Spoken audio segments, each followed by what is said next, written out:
स्वागत है आपका फाइनल ट्रेड में। नमस्कार, मैं हूं दीपांशु भंडारी। इस दिसंबर सीरीज की पहली वीकली एक्सपायरी है आज और सुबह के दमदार एक्शन के बाद थोड़ा कंसोलिडेशन, थोड़ी सुस्ती में आपको बाजार आते हुए दिख रहे हैं। वीकली एक्सपायरी है तो उसका थोड़ा प्रेशर है, थोड़ा ओवरबॉट हो गए थे बाजार, तो वहां से हल्के होने की कोशिश कर रहे हैं। अच्छी रेंज बाजार ने संभाली हुई है, इंपॉर्टेंट लेवल्स के आसपास ट्रेड कर रहे हैं। कोई परेशानी की बात अब तक तो स्क्रीन में नहीं दिखी है। ग्लोबल मार्केट्स में कल की दमदार तेजी के बाद आज अमेरिकी फ्यूचर्स थोड़े सुस्त हैं, बट अदरवाइज एक्शन आपको भरपूर दिखने वाला है। तो आखिरी 1.5 घंटों पर है फोकस, वीकली एक्सपायरी पर है नजर। आइए देख लेते हैं सबसे पहले इस समय की बड़ी बातें क्या क्या है। वीकली एक्सपायरी का है दिन और निफ्टी आपको करीब 18,800 के थोड़ा नीचे ट्रेड करते हुए दिखेगा, पर नए रिकॉर्ड्स बनाने के बाद आपको बाजार एक्शन में आते हुए दिख रहे हैं। मुनाफा वसूली थोड़ी आ रही है। निफ्टी बैंक ऊपर से करीब 300 अंक फिसलते हुए दिखा है। IT, metal, real estate, mid cap, small cap, यहां पर आपको बढ़िया एक्शन दिख रहा है। इनफैक्ट आईटी आज बाजारों को ऊपर ले जाने का काम कर रहा है। बढ़िया एक्शन आईटी काउंटर्स में आपको दिखेगा। एफएमसीजी, फार्मा, पीएसयू और ऑटोज, यहां पर गिरावट आ रही है। स्पेशली ऑटोज पर रखिए नजर, क्योंकि कुछ कंपनीज के जो ऑटो बिक्री के आंकड़े अब तक आए हैं वो अनुमान से कमजोर रहे हैं, तो उसका इंपैक्ट आपको स्क्रीन पर आते हुए दिख रहा है। और डाउ फ्यूचर्स दिन के निचले स्तरों पर सपाट, अब निचला स्तर क्या है, 50 पॉइंट नीचे है। सुबह से ही हम देख रहे हैं कि ठीक ठाक एक्शन बना है। कल 750 अंक दौड़ने के बाद अभी आपको 50 अंक नीचे दिखेंगे। यूरोप के बाजार, यहां पर आपको 1/4 से 5% की तेजी दिख रही है। तो ग्लोबल क्यूज बिल्कुल ठीक है, हमारे बाजार अच्छे फॉर्म में है। अच्छा हफ्ता रहा है, 4 दिनों से आप नए रिकॉर्ड्स बनते हुए देख रहे हैं। 7 दिनों से निफ्टी आपको पॉजिटिव क्लोजिंग दे रहा है, तो उसके बाद वीकली एक्सपायरी के दिन थोड़ा ऊपर से हल्का होना भी लाजमी है। तो वैसे आप कह सकते हैं कि हाँ, डेज लो पर आपको बाजार ट्रेड करते हुए दिख रहे हैं, बट जैसा आज हम मॉर्निंग कमेंट्री में भी कह रहे थे कि सेकंड हाफ डे का काफ़ी इंपॉर्टेंट रहने वाला है, किस तरह की आज की क्लोजिंग होती है। और क्योंकि वीकली एक्सपायरी है तो थोड़ा एंड में आप बाजार को हल्का भी होते हुए देख सकते हैं। एग्जैक्टली वैसा ही आपको स्क्रीन पर होते हुए दिख रहा है, बट कोई ऐसी बड़ी परेशानी अब तक नहीं आई है, कोई ऐसी बड़ी गिरावट नहीं आई है। स्टेबल लेवल्स पर बाजार होल्ड करते हुए दिख रहे हैं। इनफैक्ट 18,800 के आसपास ही पूरा दिन निफ्टी ने बिका है। निफ्टी ने बताया बस थोड़ी देर पहले हल्का सा नीचे आया था, वापस 18,800 पर आपको सपोर्ट लेने की कोशिश करते हुए दिख रहा है। बैंक निफ्टी भी 43,200 के आसपास ही है, वापस उसी लेवल पर घूम फिर के आ रहा है जो 43,000 पर पिछले 3-4 दिनों से कर रहा था। अब आपको आज 43,200 पर ये करते हुए दिख रहा है। देखते हैं यहां से एक्शन और बाजार का कैसा रहेगा। हमारे सारे एक्सपर्ट्स भी जुड़ने के लिए तैयार। आइए उससे पहले आपको बता देते हैं कुछ अहम ट्रिगर्स और साथ ही आज की खबरें भी। कुशल और अरमान हमारे साथ हैं तैयार। कुशल, पहले तो जो ट्रिगर्स हैं उसके बारे में बात करते हैं। बिल्कुल, गुड आफ्टरनून दीपांशु। यहाँ पर ट्रिगर्स के लिहाज से सबसे पहले तो आज आपको कॉस्मो फर्स्ट पर नज़र रखनी चाहिए। यहाँ पर बायबैक को लेकर कंपनी की बोर्ड बैठक होने वाली है, तो वहाँ से क्या फैसला निकल कर आता है, कितने करोड़ का बायबैक होता है, क्या प्राइस पर होता है और क्या रूट के जरिए होता है, ये भी आपको देखना इंपॉर्टेंट है। कल शुक्रवार यहाँ पर नंबर्स के लिहाज से INOX green energy, INOX wind और आइनॉक्स विंड एनर्जी के नंबर्स आते हुए दिखेंगे। साथ ही डेटा सेफ्टी एंड प्रिवेंसी पर 11:30 बजे संचार और आईटी पर संसदीय स्थायी समिति की बैठक भी होने वाली है। आईपीओ के लिहाज से यूनिपार्ट्स इंडिया, इसका आईपीओ बंद होता हुआ नजर आएगा। साथ ही लिखिता इंफ्रा की जो स्टॉक स्प्लिट की घोषणा की गई थी उसकी एक्स डेट भी है। नवंबर महीने का यूएस का जॉब्स डेटा भी कल आपके सामने रखा जाएगा, तो इससे भी काफ़ी अच्छी इंडिकेशंस मिल सकती है आगे आने वाले ब्याज दरों पर फेड क्या फैसला लेती है। हालांकि कमेंट्री में जेरोम पावेल साहब की तरफ से जो बयान आते हुए दिखे थे उस हिसाब से तो हम देख ही रहे थे कि यहाँ पर ग्लोबल मार्केट्स में किस तरह का एक्शन कल के सत्र में देखने को मिला। 3 दिसंबर शनिवार पीटीसी इंडिया फाइनेंशियल सर्विसेज, अब फाइनली यहाँ पर नंबर्स आने की एक्सपेक्टेशंस, ये जो डेट है Q1 FY23 और Q2 FY23 के नंबर्स डिक्लेयर हो सकते हैं। साथ ही हैट्सन एग्रो और सांगी इंडस्ट्रीज पर नजर रखिए। राइट्स इशू की कमेटी की बोर्ड बैठक होने वाली है राइट्स इशू पर। साथ ही यहाँ पर प्रेफरेंशियल राइट्स इशू या फिर अन्य माध्यम के जरिए फंड जुटाने पर बोर्ड बैठक करेगी सांगी इंडस्ट्रीज की मैनेजमेंट। और 4 दिसंबर रविवार ओपेक की मीटिंग होने वाली है, तो ये काफ़ी अहम रहेगा। इनफैक्ट आपको पता ही है कि जो प्राइस कैप की डेट है 5 दिसंबर, वहाँ पर भी हमारी नज़र बनी रहेगी। ओके, तो ये है आपके लिए कुछ इंपॉर्टेंट ट्रिगर्स। ओपेक की बैठक आने वाली है, इस पर भी रखेंगे नज़र। कच्चे तेल हल्का सा रिबाउंड आया, वैसे हमारे लिए कंफर्ट लेवल्स में ही है। अरमान, गुड आफ्टरनून, बताएं कौन से इंपॉर्टेंट खबरें आज की। जी बिल्कुल, सबसे पहले कोल इंडिया पर एक अपडेट आता हुआ दिखा है, जिसमें उन्होंने बताया कि नवंबर में जो अगर आप देखेंगे जो इनकी कोल बिक्री है वो लगभग 5%, 4.7% टू बी प्रिसाइज, इतनी बढ़कर आते हुए दिखी है। वहीं कोयले का जो उत्पादन है अगर वो देखेंगे तो वो लगभग 13% बढ़कर आता हुआ दिखा है। एनसीसी के लिए एक नेगेटिव खबर आती हुई दिखी है, जो कि एक्सक्लूसिव खबर भी थी हमारी। इनकम टैक्स और जीएसटी इंटेलिजेंस के रडार पर है कंपनी, और फर्जी इनवॉइस मामले में जीएसटी ने इंटेलिजेंस ने जो है वो कार्रवाई की है। इथॉस लिमिटेड पर अगर आपको ध्यान रखना होगा, क्योंकि इन्होंने एक कंपनी है ट्राइलॉप के साथ जो है इन्होंने एक एक्सक्लूसिव रिटेल करार किया, और ये एक्सक्लूसिव रिटेल करार जो इंडिया में अपने देश में जो रिटेल जो इस ब्रांड की जो घड़ियां हैं वो बेचने के लिए जो है कंपनी ने करार किया है। अलेम्बिक फार्मा, यहाँ पर इनको यूएस एफडीए से एक दवा की जो अर्जी है वहाँ पर वो मिलती हुई दिखी है, और इसका जो उपयोग होता है वो आर्थराइटिस के इलाज के लिए जो है इस दवा का इस्तेमाल किया जाता है। एचडीएफसी, जिसमें अंजल हाउसिंग में लगभग ये है 2.4% जो अतिरिक्त हिस्सेदारी है वो बेचेगी, उसी के साथ साथ बेचा है उन्होंने, माफ कीजिएगा। और आईसीआईसीआई बैंक पर भी आपको ध्यान रखना होगा, क्योंकि इन्होंने एमसीएलआर की जो दरें हैं उसमें 0.10% मतलब 0.10% के आसपास की जो है बढ़ोतरी की है, और ये बढ़ी हुई दरें हैं जो आज से ही लागू हो चुकी हैं। पॉलीकैब इंडिया पर भी आप ध्यान रखिएगा, क्योंकि रेडिंगटन के साथ जो डिस्ट्रीब्यूशन के लिए इन्होंने करार किया है, और ये नेटवर्किंग सॉल्यूशन के लिए भी जो स्पेसिफिक है जो ये करार किया गया है। फिनिक्स मिल्स, इंदौर में फिनिक्स सीटाडेल करके मॉल जो है वो शुरू हो गया है, और उसी के साथ साथ कई सारी ब्लॉक डील्स हैं, जिसमें ONGC 51 lakh shares, Coal India 44 lakh, IRFC 40 lakh, Power Grid भी लगभग 40 लाख, आरवीएनएल, एचडीएफसी लगभग 20 लाख 25 लाख के आसपास, और एसबीआई लगभग 12 लाख शेयरों के कई सौदे किए गए। ओके, तो यहाँ आपके लिए कुछ बड़े एक्शन, बड़ी ब्लॉक डील्स भी आपको होती हुई दिख रही हैं, और थोड़ी देर में ऑटो बिक्री के जो आंकड़े आए हैं उस पर भी करेंगे फोकस। कुशली हमें बताएंगे कैसी रही ऑटो बिक्री, थोड़ी देर में वहाँ पर भी आप डालेंगे नज़र। बट नज़र बाजार पर है, ऊपरी स्तरों से तो थोड़ा हल्के हुए आपको स्क्रीन पर होते दिख रहे हैं, बट जैसा मैं कह रहा था 18,800 होल्ड कर रहा है निफ्टी आराम से, 43,200 होल्ड कर रहा है बैंक निफ्टी आराम से, यहीं पर सपोर्ट आपको आते हुए दिख रहा है। होल्ड करेंगे बाजार, यहाँ से वापस ऊपर जाएंगे, डिप में खरीदारी का मौका है, क्या करना है आइए, हमारे सारे एक्सपर्ट्स भी हमारे साथ जुड़ चुके हैं। बंसल जी, सुमित जी, हिमांशु जी, मुदित जी हमारे साथ हैं तैयार। थोड़ी देर में जैन साहब, कुणाल जी भी हमारे साथ जुड़ने की तैयारी में हैं।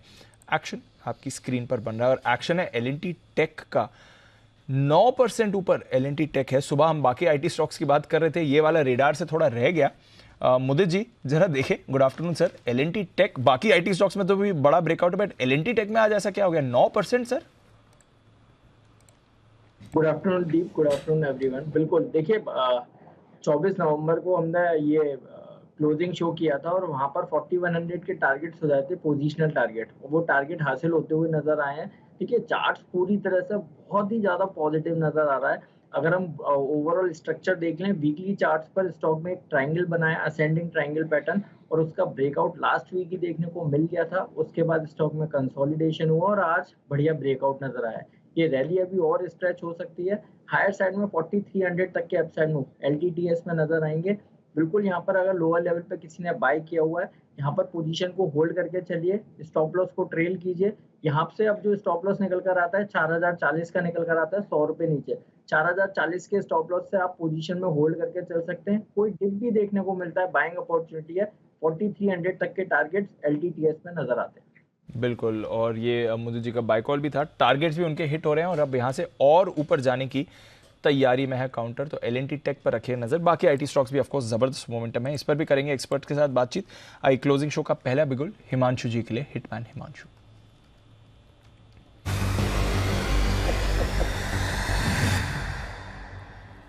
बताएं Himanshu ji. Very good afternoon to you Deep. तो दीप, पहले तो एक छोटे से अपडेट, कल हमने स्पेशल कॉल अल्ट्राटेक सीमेंट दी थी। स्टॉक कल भी अच्छा रनअप किया, आज भी स्टॉक लगभग 2.5 से 3% ऊपर है। IT stocks, LTTS, persistent systems, right, जहां पर ही ब्रेकआउट स्टॉक में आते हुए नजर आए थे, तब उन लेवल्स पे कवर किया था।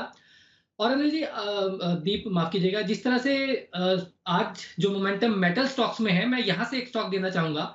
अगर आप निफ्टी मेटल इंडेक्स की बात करें तो यहाँ पर लगभग 6600 के लेवल्स हैं। मुझे लगता है कि इस इंडेक्स में एक बहुत अच्छा ब्रेकआउट है, और ये नए हाइज बनाने की तरफ जा रहा है, और 7000 के लेवल्स यहाँ पर आते हुए नजर आ सकते हैं। इस पूरे स्पेस में हमने देखा कि टाटा स्टील एक ऐसा स्टॉक है जो अभी तक एक बड़ा अंडर परफॉर्मर रहा है, लेकिन आज यहाँ पर जो चार्ट सेटअप है वो काफी पॉजिटिव होता हुआ नजर आ रहा है, और इनफैक्ट डेली चार्ट पर एक इन्वर्टेड हेड एंड शोल्डर का ब्रेकआउट यहाँ पर देखने को मिल रहा है। और मुझे लगता है कि इस ब्रेकआउट के बाद यहाँ पर एक आउट परफॉर्मेंस जो है, जो कैचअप है, वो देखने को मिल सकता है। तो टाटा स्टील यहाँ पर खरीदारी करके चलने की सलाह रहेगी। मेरा ऐसा मानना है कि टाटा स्टील में 1 से 2 दिनों में 118 से 120 रुपए तक का मूव आते हुए नजर आ सकता है।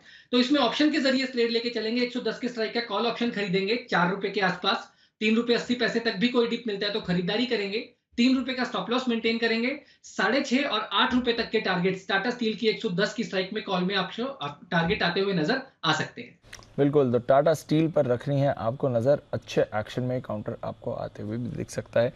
राकेश जी, कुणाल जी के भी रेडार पर रहा है ये स्टॉक, वहाँ पे भी आपको अच्छी मूव दिखी है। कल क्लोजिंग में बात भी करी थी 113 115 के टारगेट्स के लिए। फिलहाल 110 111 पर टाटा स्टील ट्रेड करते हुए दिख रहा है और हिमांशु जी की तरफ से 110 की ही call at the money call खरीदने की राय आ रही है टाटा स्टील पर, जहां पर रखनी है आपको नज़र। मेटल्स वैसे आज अच्छे मूड में थे, सुबह तो एटलीस्ट अच्छा मूव आ रहा था, अभी भी आप देखें तो होल्ड आउट कर रहे हैं, वहां से और बड़ी मूव नहीं आई है। बट एक स्टॉक जो रेडार पर आ रहा है और काफ़ी समय बाद बाजार के रेडार पर आते हुए दिख रहा है और वो है एस्ट्रल। इसमें अभी अभी एक थोड़ी मूव आई है। पिडलाइट के बारे में कल सुमित जी बात कर रहे थे। कुणाल जी जरा एस्ट्रल, माफ़ कीजिएगा बंसल जी, जरा एस्ट्रल एक बार देखें। गुड आफ्टरनून सर, अच्छी मूव आ रही है इस पर, कोई राय? Good afternoon Deepanshu. एस्ट्रल में देखें तो दीपांशु टेक्निकली तो चार्ट में एक सपोर्ट बना हुआ है। पिछले 5-6 दिन से एक नैरो रेंज में घूम रहा है और नीचे में 1860 1863 के अराउंड एक अच्छा सपोर्ट बना है और आज ही इसके अंदर एक अप मूव देखने को मिला है। पिछले 6-7 दिन का मूव देखें तो आज ही एक अप मूव देखने को मिल रहा है, एक पॉजिटिव क्रॉसओवर है।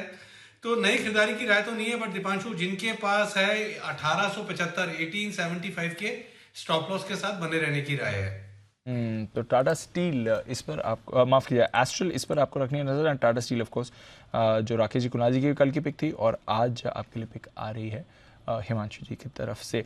JSPL इस पर भी रखी नजर, क्योंकि 5% का बढ़िया स्पाइक यहाँ पर भी आपको आते हुए दिखा है। मेटल काउंटर्स में ये भी काफ़ी एक्टिव आज आपको दिख रहा है। सुमित जी जरा एक बार JSPL भी देखें सर चार्ट पर। गुड आफ्टरनून, डेज हाई के आसपास ही होल्ड कर रहा है, बाजार के उतार चढ़ाव का इसके पर कोई असर नहीं है इस समय।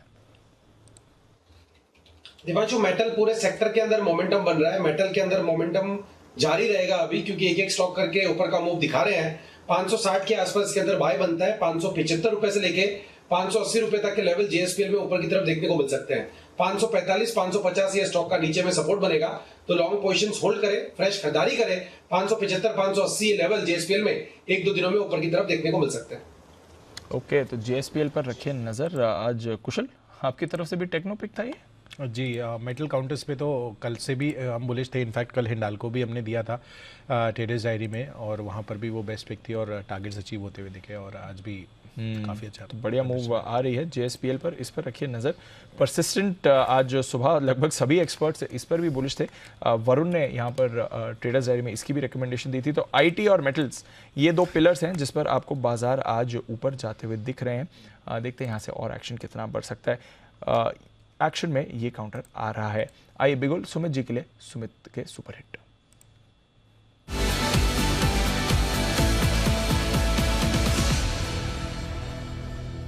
बताएं सुमित जी।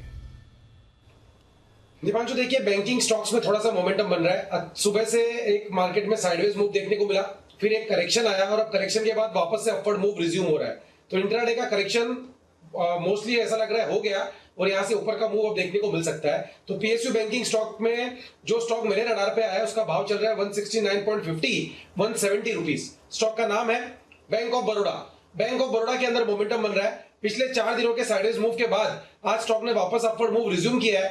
कल का, परसों का, तरसों का 3 दिन का हाई अभी ब्रेक कर रहा है। तो बैंक ऑफ बड़ौदा के अंदर यहां से ऊपर का मूव देखने को मिलना चाहिए। 165 रुपए 166 रुपए ट्रेडिंग के लिहाज से सपोर्ट बनेगा। तो स्टॉप लॉस है 165 रुपए का।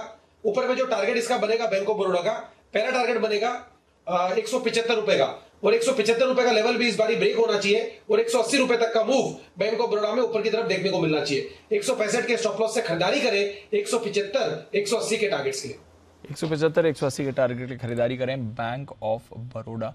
ये है आपके लिए इस समय काउंटर फोकस में। कॉस्मो फर्स्ट इस पर रखिए नजर। बायबैक के लिए आज बोर्ड बैठक होने वाली थी। बायबैक के प्रस्ताव को बोर्ड ने मंजूरी दे दी है। ये आपके लिए खबर इस समय आती हुई दिख रही है। इसके बायबैक की थोड़ी डिटेल्स भी आपके लिए लेकर आएंगे। किस प्राइस पर हो रहा है buyback, open offer, open market के जरिए होगा या फिर टेंडर रूट के जरिए होगा, ये देखना बढ़िया। बड़ा बायबैक 3.7% इक्विटी शेयर्स का बायबैक करने जा रहे हैं, तो फेयरली अच्छे साइज का आपको बायबैक आते हुए दिख रहा है।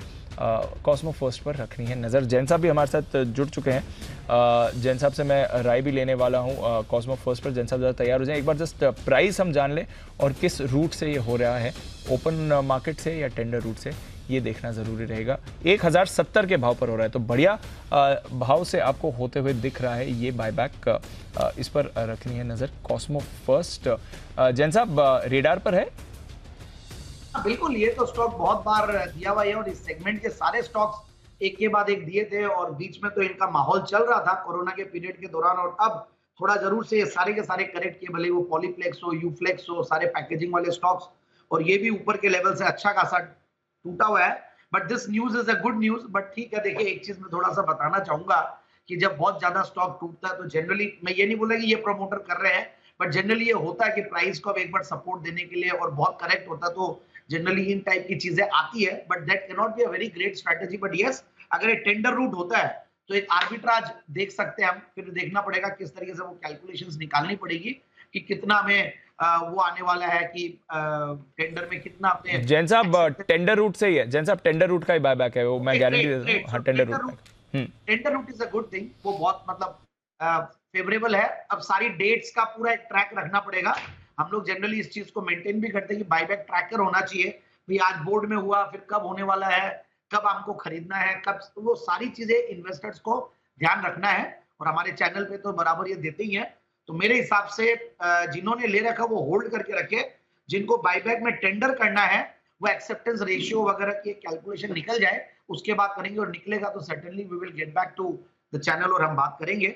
बट मेरे हिसाब से ये अच्छी न्यूज है एंड फैंटास्टिक स्टॉक्स है। फंडामेंटल वाइज करेक्शन बहुत बड़ा हो चुका है, बट आगे जितनी प्रॉफिटेबिलिटी पास्ट में हुई है उतना मेंटेन होगा कि नहीं, वो चीज देखने की बात है, क्योंकि पूरे सेक्टर में थोड़े सा वो कहीं ना कहीं हेडविंड्स है।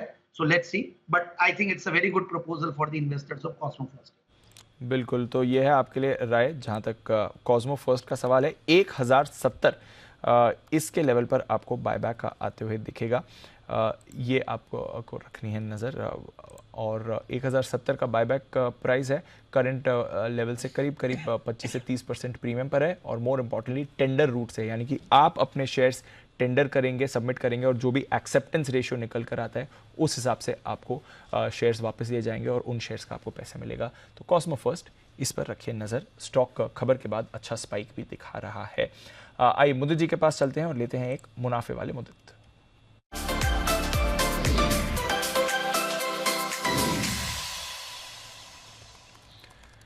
मुदित जी बताएं सर। और गजब का ब्रेकआउट चार्ट्स पर हो रहा है, और सबसे अच्छी चीज जो ओआई एडिशन होता हुआ नजर आया है, अल्टीमेट है। स्टॉक में बहुत बड़ा अपसाइड मूव आएगा यहाँ से। मैं बात कर रहा हूँ पीवीआर 1895 रुपए स्पॉट के लेवल हैं, यहीं पर खरीदारी करके चलने की सलाह दे रहे हैं। पहला टारगेट 1920 का होगा, दूसरा टारगेट 1940 का होगा, स्टॉप लॉस 1880 का होगा। सबसे अच्छी चीज करीब 2.5-3 महीने का कंसोलिडेशन ब्रेकआउट आज के सेशन में होता हुआ नजर आया, और उस पर सोने पे सुहागा वाली बात है। 11-12% का ओआई एडिशन, फ्यूचर्स में ओआई एडिशन देखने को मिल रहा है। स्टॉक में जो कंसोलिडेशन था, फॉलिंग ट्रेंड लाइन का ब्रेकआउट, सारे इंपॉर्टेंट मूविंग एवरेजेस के ऊपर ये काउंटर निकल गया है। 1 से 2 दिन का नजरिया रखिए, 1940 के टारगेट्स नजर आएंगे। इंट्राडे 1920 तक के अपसाइड मूव पीवीआर दिखा सकता है, यहीं पर खरीदारी करके चलने की सलाह दे रहे हैं। स्टॉप लॉस रहेगा 1880 का। ओके, तो 1880 के स्टॉप लॉस के साथ पीवीआर, ये भी थोड़े टाइम बाद रेडार पर आया, बट रेडार पर आ रहा है।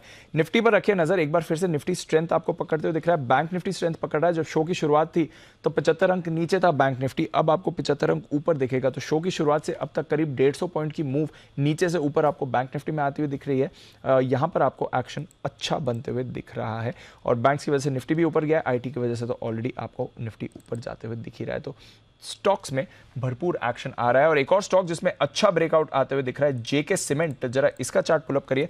सीमेंट भी एक और स्पेस है जो अच्छे एक्शन में बनी हुई है पिछले कुछ दिनों से। जेके सीमेंट में आपको एक मूव आ रही है, फ्यूचर्स में 4-4.5% का एक्शन आपको ये स्टॉक दिखा रहा है। बढ़िया तेजी के साथ जेके सीमेंट आपको ऊपर जाते हुए दिख रहा है। कुछ समय पहले वागले साहब की तरफ से यहाँ पर रेडार पे भी आया था। हिमांशु जी, आई थिंक आपकी भी रिकमेंडेशन रहा है, पिछले महीने की शुरुआत में आपने इसके बारे में बात करी थी। जरा चार्ट देखें सर जेके सीमेंट का। दीपांशु देखिए, clear cut cement as a space ही आउट परफॉर्म कर रहा है, और मुझे लगता है कि यहाँ पर काफी स्टॉक्स ऐसे हैं जिनमें काफी अच्छी पॉजिटिव चार्ट सेटअप बने हुए हैं। अगर मैं जेके सीमेंट की पर्टिकुलरली बात करता हूं तो यहाँ पर भी अगर मैं देखता हूं तो 2-3 दिन पहले एक फ्रेश ब्रेकआउट आता हुआ नजर आया था, जब स्टॉक ने लगभग 3000 के ऊपर क्लोजिंग दी। ब्रेकआउट आने के बाद कुछ दिनों का साइडवेज कंसोलिडेशन रहा और आज के सेशन में मोमेंटम बिल्डअप होता हुआ नजर आ रहा है। टेक्निकल चार्ट्स और डेटा को देखते हुए मेरा ऐसा मानना है कि जेके सीमेंट में अभी भी अपसाइड देखने को मिल सकती है और स्टॉक 3400 3450 तक के टारगेट्स दिखाने का पोटेंशियल रखता है। फ्रेश खरीदारी के लिए 3200 के आसपास का कोई डिप मिलता है तो वहां पे खरीदारी करें 3160 के स्टॉप लॉस के साथ। ओके, तो जेके सीमेंट पर रखिए नज़र। सीमेंट काउंटर्स में भी आपको एक अच्छी मूव आती हुई दिख रही है और जेके सीमेंट इनफैक्ट अच्छी मूव आपको इस समय दिखा रहा है। एलएनटी टेक की तो हमने बात करी, ज़बरदस्त एक्शन में। एलएनटी इन्फोटेक पर भी रखिएगा नज़र, इस स्टॉक में भी आपको मूव बढ़िया बनती हुई दिख रही है और रेडार पर रहना चाहिए एलएनटी इन्फोटेक भी। एलआईसी हाउसिंग फाइनेंस यहाँ पर रखिए नज़र, ये भी एक स्टॉक है जो बजिंग है। कुणाल जी भी है हमारे साथ, कुणाल जी से एक बार जरा चार्ट पर भी राय ली जाए। कुणाल जी ज़रा देखें सर, एलआईसी हाउसिंग फाइनेंस थोड़ा मूवमेंट में आ रहा है। बिल्कुल दीपांशु, मेरा भी ध्यान अभी एलआईसी की तरफ ही गया था। ब्रेकआउट आता हुआ चार्ट पर नजर आ रहा है। मुझे लगता है कि देखिए एक गैप बना था इस स्टॉक में कुछ समय पहले और ऐसा लग रहा है कि वो गैप फिल हो करके स्टॉक वापस से नए अप ट्रेंड में जाने की तैयारी कर रहा है। तो बिल्कुल यहाँ पर स्टॉक को रडार पर रखें। तुरंत कोई खरीदारी की राय नहीं है, लेकिन स्टॉक जैसे ही 400 के लेवल्स को पार करके उसके ऊपर टिक जाए तो बाय करके चलें। 430-35 के लेवल्स मुझे लगता है कि स्टॉक दोबारा रिक्लेम करेगा। एग्जॉशन गैप बनने की तैयारी है 400 रुपए के ऊपर। ओके, तो 400 के ऊपर आपको यहाँ पर रखनी है नज़र। एलआईसी हाउसिंग फाइनेंस यहाँ पर मूव आ रही है। बैंक ऑफ बड़ौदा पर रखिए नज़र, इस पर मूव आ रही है और अच्छी खासी मूव आ रही है। जो सुमित जी अभी बात कर रहे थे, स्टॉक भी आपको स्पाइक होते हुए दिख रहा है। और डीएलएफ एक और काउंटर जहाँ पर आपको मूव आती हुई दिख रही है, इस पर एक सडन स्पाइक आया। इनफैक्ट डीएलएफ का चार्ट अभी पुलअप करिए, एक ज़बरदस्त मूव अभी आती हुई आपको डीएलएफ के काउंटर पर दिख रही है। राकेश जी, कुणाल जी ने रिसेंटली रिकमेंड भी किया था। बंसल जी, डीएलएफ का चार्ट भी जरा एक बार पुलअप करें। इनफैक्ट एक पहले कॉल ले लेते हैं हिमांशु जी की तरफ से। हिटमैन हिमांशु,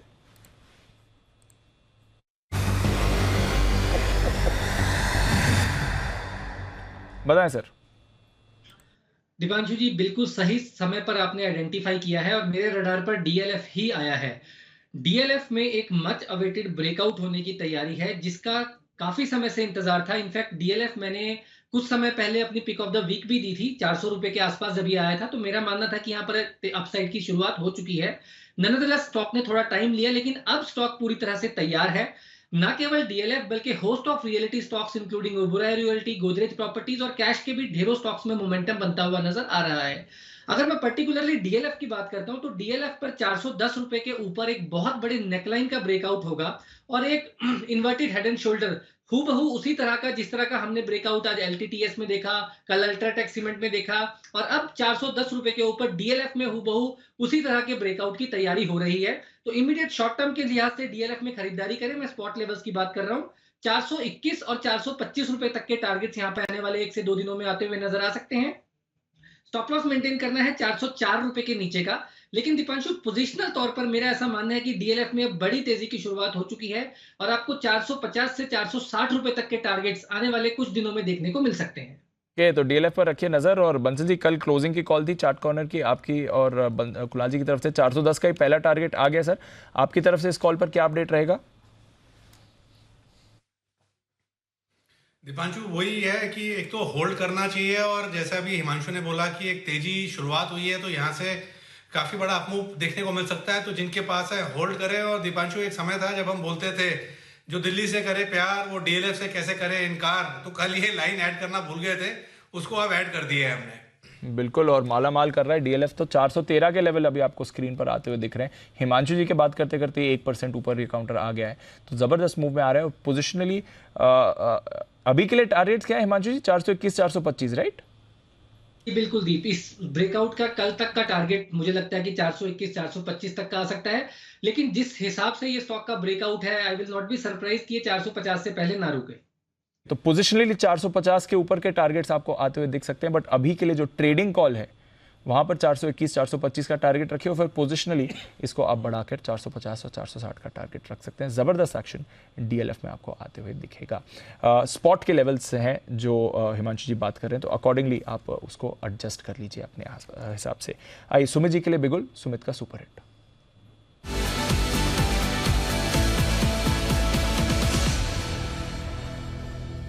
बताएं सुमित जी। दीपांशु, बाय का स्टॉक रडार पे आया है। स्टॉक का भाव चल रहा है स्टॉक का भाव चल रहा है 124 रुपया 80 पैसा, 125 रुपया। स्टॉक का नाम है ITD सीमेंटेशन, ITDCEM, ये इसका सिंबल है। ITD सीमेंटेशन के अंदर यहां से ऊपर का मूव देखने को मिलना चाहिए। स्टॉक के अंदर मोमेंटम बन रहा है, स्टॉक तेजी के ट्रेंड के अंदर में है, स्टॉक पिछले 2 दिनों के हाई ब्रेक कर रहा है, इसके अंदर खरीदारी करें। 120 रुपया नीचे में सपोर्ट है, तो 120 रुपया इसके अंदर ट्रेडिंग के लिहाज से स्टॉप लॉस होगा। ITD सीमेंटेशन के अंदर जो ऊपर में टारगेट देखने को मिल सकते हैं, उसके अंदर 130 रुपए का इसका पहला टारगेट बनेगा, 135 रुपए का इसका दूसरा टारगेट बनेगा। 4 से 5 दिन का व्यू लेके ITD सीमेंटेशन में खरीदारी करें। 130 से 135 के टारगेट होंगे और 120 रुपए का नीचे में स्टॉप लॉस होगा। ITD सीमेंटेशन, यहां पर भी आपको मूव आ रही है। रोटेशन कैश स्टॉक्स में आपको अच्छा होते हुए दिख रहा है। स्मॉल कैप मिड कैप की अपॉर्चुनिटी को हाथ से जाने मत दीजिए और कई सारे स्टॉक्स आपको अच्छा ब्रेकआउट दिखा रहे हैं। आइए फोकस करते हैं ऑटो बिक्री के आंकड़ों पर भी, किस तरह के रहे हैं अब तक के जो नंबर्स आ गए। कुशल है हमारे साथ। कुशल, सुबह तो हमने देखा था 2-3 नंबर्स बजाज ऑटो, एस्कॉर्ट थोड़े डिसअपॉइंटिंग थे। करेक्ट। वही ट्रेंड बाकी नंबर्स में भी दिखा है, कैसा ट्रेंड है? बताएं सारे ऑटो नंबर्स के बारे में। देखिए, मिक्स सेट ऑफ नंबर्स आते हुए दिख रहे हैं। कुछ एक ने अनुमान से बेहतर साइड पर भी प्रदर्शन किया है और कुछ एक के ऑब्वियसली एनालिस्ट जितना एस्टिमेट लगाकर चल रहे थे उससे कमज़ोर साइड पर इनके आंकड़े आए हैं। सबसे पहले पैसेंजर व्हीकल्स में एक ही कंपनी टाटा मोटर्स, जिसने अपने नंबर्स डिक्लेयर किए हैं। इनफैक्ट यहाँ पर बेटर देन एस्टिमेट्स नंबर्स आते हुए दिखे हैं। करीबन 35,300 जो है हमारा अनुमान था, उसके मुकाबले 46,000 यूनिट्स कंपनी ने बेचे हैं। डोमेस्टिक पैसेंजर व्हीकल्स की मैं बात कर रहा हूँ और ये आपके सामने कुल सेल्स है, तो 21% की ग्रोथ यहाँ पर भी देखने को मिली है। जहाँ तक कमर्शियल व्हीकल्स की बात है, उसमेमें अशोक लेलैंड, इसके नंबर्स आते हुए दिखे थे, तो better than estimates numbers Ashok Leyland पर भी आए हैं। और यहाँ पर 14,000 का अनुमान था हमारा, 14,561 यूनिट्स कंपनी ने बेचने में सफलता प्राप्त की है। तो अनुमान से बेहतर साइड पर अशोक लेलैंड के नंबर्स आए हैं। भसीन साहब लगातार इस पर बुलिश भी होते हुए नजर आ रहे थे और जो नंबर्स आए हैं वो एक्चुअली इस चीज़ को रिफ्लेक्ट भी कर रहे हैं। टाटा मोटर्स की मैं अगर पैसेंजर व्हीकल्स की बात, कमर्शियल व्हीकल्स की बात करूँ तो यहाँ पर 10% की गिरावट यहाँ रही है। इनफैक्ट अनुमान से कमज़ोर साइड पर यहाँ पर कमर्शियल व्हीकल्स इनके बिजनेस में आता हुआ दिखा है और लगभग 29,053 यूनिट्स यहाँ पर इन्होंने बेचे हैं। तो 32,000 का हमारा अनुमान था, उसके मुकाबले 29,000 यूनिट्स ही ये कमर्शियल व्हीकल स्पेस में बेचते हुए दिखे हैं। जहाँ तक आयशर मोटर्स की बात है, इनके VECV यानी कि रॉयल एनफील्ड नहीं, VECV Volvo Eicher commercial vehicles, इसके नंबर्स आते हुए दिखे हैं और 4,903 यूनिट्स ये कंपनी ने बेचे हैं। 20% की ग्रोथ रही है। सालाना आधार पर हमारा अनुमान 4,470 यूनिट्स का था। तो अनुमान से बेहतर साइड पर आयशर मोटर्स अगेन VECV में भी परफॉर्म करता हुआ दिखा है। अब रॉयल एनफील्ड के किस तरह के नंबर्स आते हैं ये देखना काफ़ी इंटरेस्टिंग होगा। टू व्हीलर स्पेस में बजाज ऑटो, हम सुबह बात कर ही रहे थे कि इसके नंबर्स अनुमान से कमज़ोर साइड पर आते हुए दिखे हैं। 2,90,000 यूनिट्स का टू व्हीलर का हमारा अनुमान था, उसके मुकाबले 2,62,120 यूनिट्स ये बेचने में इन्होंने बेचे हैं। करीबन 23% का डाउनफॉल आया है। मेजर यहाँ पर सबसे बड़ा जो हिट रहा है वो कहीं ना कहीं एक्सपोर्ट्स मार्केट पर इनकी जो वॉल्यूम डिग्रोथ हुई है वो इसमें बड़ा फैक्टर प्ले करता हुआ दिखा था। TVS मोटर्स अनुमान से कमज़ोर नंबर्स यहाँ पर भी है। 2,75,000 यूनिट्स का हमारा अनुमान था टू व्हीलर सेल्स का, जबकि 2,63,642 यूनिट्स कंपनी ने बेचे हैं। तो ओवरऑल अगर आप देखेंगे तो टू व्हीलर्स अंडर परफॉर्म करता हुआ दिखा है और ट्रैक्टर्स में अभी तक एस्कॉर्ट्स के नंबर आए हैं, ये भी अनुमान से कमज़ोर साइड पर आते हुए दिखे। हालांकि ओवरऑल देखेंगे तो 12% की ग्रोथ रही है, बट जो अनुमान था उससे कमज़ोर नंबर्स एस्कॉर्ट्स के आते हुए दिखे हैं। तो टू व्हीलर्स और ट्रैक्टर्स ने अभी अंडर परफॉर्म किया है। CV स्पेस की मिली जुली परफॉर्मेंस रही है एंड पैसेंजर व्हीकल्स में टाटा मोटर्स ने आउट परफॉर्म किया है। तो ये अभी तक का हाल है। तो टाटा मोटर्स आउट परफॉर्म आपको करते हुए दिखा है, ये अभी तक का हाल है। एस्कॉर्ट्स की तरफ से हालांकि नंबर्स थोड़े डिसअपॉइंटिंग थे, बट स्टॉक में इनिशियल वीकनेस के बाद थोड़ा एक्शन आया और बजाज के लिए भी थोड़े नंबर्स वीक थे, बट कह रहे हैं डोमेस्टिक मार्केट्स में पिकअप आना चाहिए, तो नजर रखेंगे। एस्कॉर्ट्स इनफैक्ट डेज हाई पर ट्रेड कर रहा है, 2.5% ऊपर आपको इस समय मूव आती हुई दिखेगी। आइए सेठी साहब भी थोड़ी देर में जुड़ने के लिए हमारे साथ तैयार, उससे पहले एक बिगुल चार्ट कॉर्नर राकेश जी, कुणाल जी के लिए।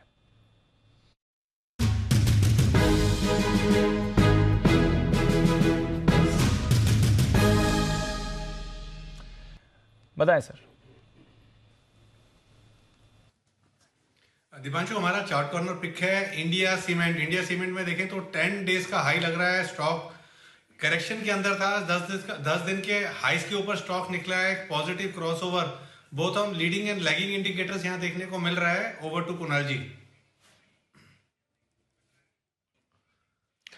देखिए दीपांशु, जो सीमेंट स्टॉक्स की रैली है उसमें अभी तक इंडिया सीमेंट ने पार्टिसिपेट नहीं किया, लेकिन अब चार्ट पर पहले संकेत हैं। जिस तरह का वॉल्यूम एडिशन और जिस तरह का ओपन इंटरेस्ट एडिशन इस स्टॉक में देखने को मिल रहा है, तो इंडिया सीमेंट में आपको ऊपर के लेवल्स देखने को मिलेंगे। यहां पर खरीदारी की राय है और खरीदना है 245 के स्टॉप लॉस से तो 245 के स्टॉप लॉस से खरीदारी करें इंडिया सीमेंट पे। पहला टारगेट होगा स्टॉक के लिए 256 रुपए का, इवेंचुअल टारगेट 262 रुपए का। तो 256 262 के टारगेट के लिए इंडिया सीमेंट में खरीदारी की राय। ओके, तो इंडिया सीमेंट्स पर रखिए नजर, यहां पर आपको खरीदारी की राय आ रही है। इस बीच एक काउंटर पुलअप करें, DFM फूड्स। इसके लिए अभी अभी आपकी स्क्रीन पर खबर भी आती हुई दिख रही थी। DFM फूड्स डीलिस्टिंग है, 400 के ऊपर काउंटर ट्रेड कर रहा है और खबर आई है कि डीलिस्टिंग का जो फ्लोर प्राइस है उसे बढ़ा दिया गया है। आई थिंक 210 का पहले का फ्लोर प्राइस था, जिसे 263 कर दिया गया है। हालांकि स्टॉक तो ऑफकोर्स उससे काफ़ी ऊपर ट्रेड करता है, करीब 400 के लेवल्स पर आपको काउंटर ट्रेड करते हुए दिख रहा है। DFM फूड्स इस पर रखनी है नज़र। जैन साहब, 220 का पहले का डीलिस्टिंग फ्लोर प्राइस था, जिसे बढ़ाकर अब 264 कर दिया गया है, बट 400 पर है स्टॉक। DFM फूड्स आपके भी रेडार पर पहले रहा है, जरा राय दे सर, कोई टेकर्स मिलेंगे इस लेवल पर?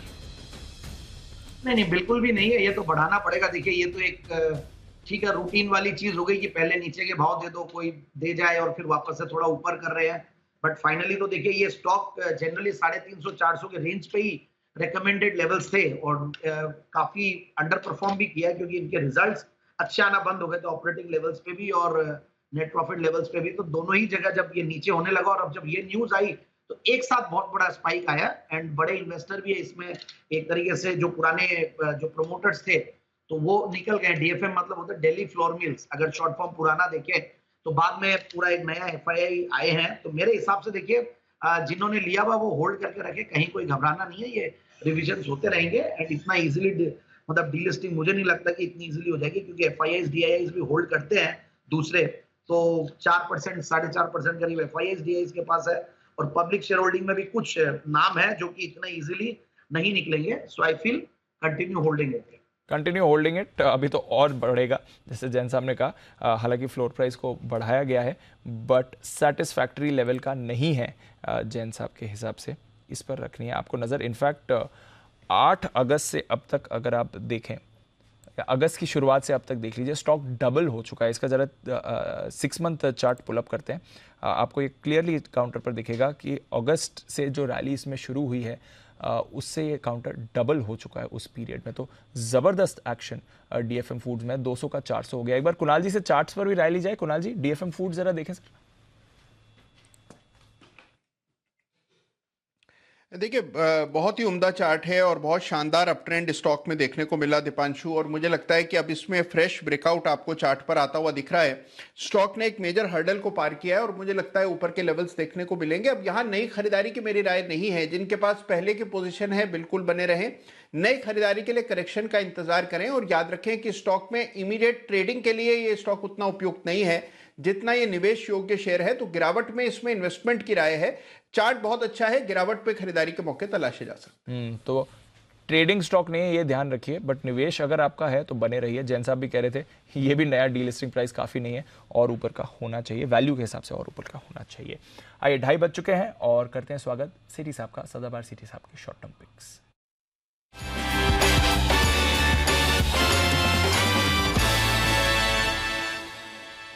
गुड आफ्टरनून सेरी साहब, बढ़िया मूड में है, बाजार थोड़ा उतार चढ़ाव हो रहा है बट स्टॉक्स में अच्छा रोटेशन है। बताएं सर, आपके आज के क्या प्लान है? गुड आफ्टरनून दीपांशु, बिल्कुल बाजार में एक अच्छी तेजी बनी हुई है, हालांकि थोड़ी बहुत प्रॉफिट बुकिंग ऊपरी लेवल से हमको देखने को मिली। बाकी दीपांशु एक अपडेट भी देना है, सुबह आज मैं मॉर्निंग शो में था तो मैंने 5 स्टॉक्स F&O स्पेस से रिकमेंड करे थे, जिसमें विप्रो था, Birla soft, Jindal steel and power, एम्बोजर सीमेंट और हीरो मोटोकॉर्प। इन 5 में से 4 स्टॉक्स में टारगेट अचीव हो गए और बिरला सॉफ्ट और JSPL ने तो कमाल कर दिया, 5-7% ऊपर है अभी।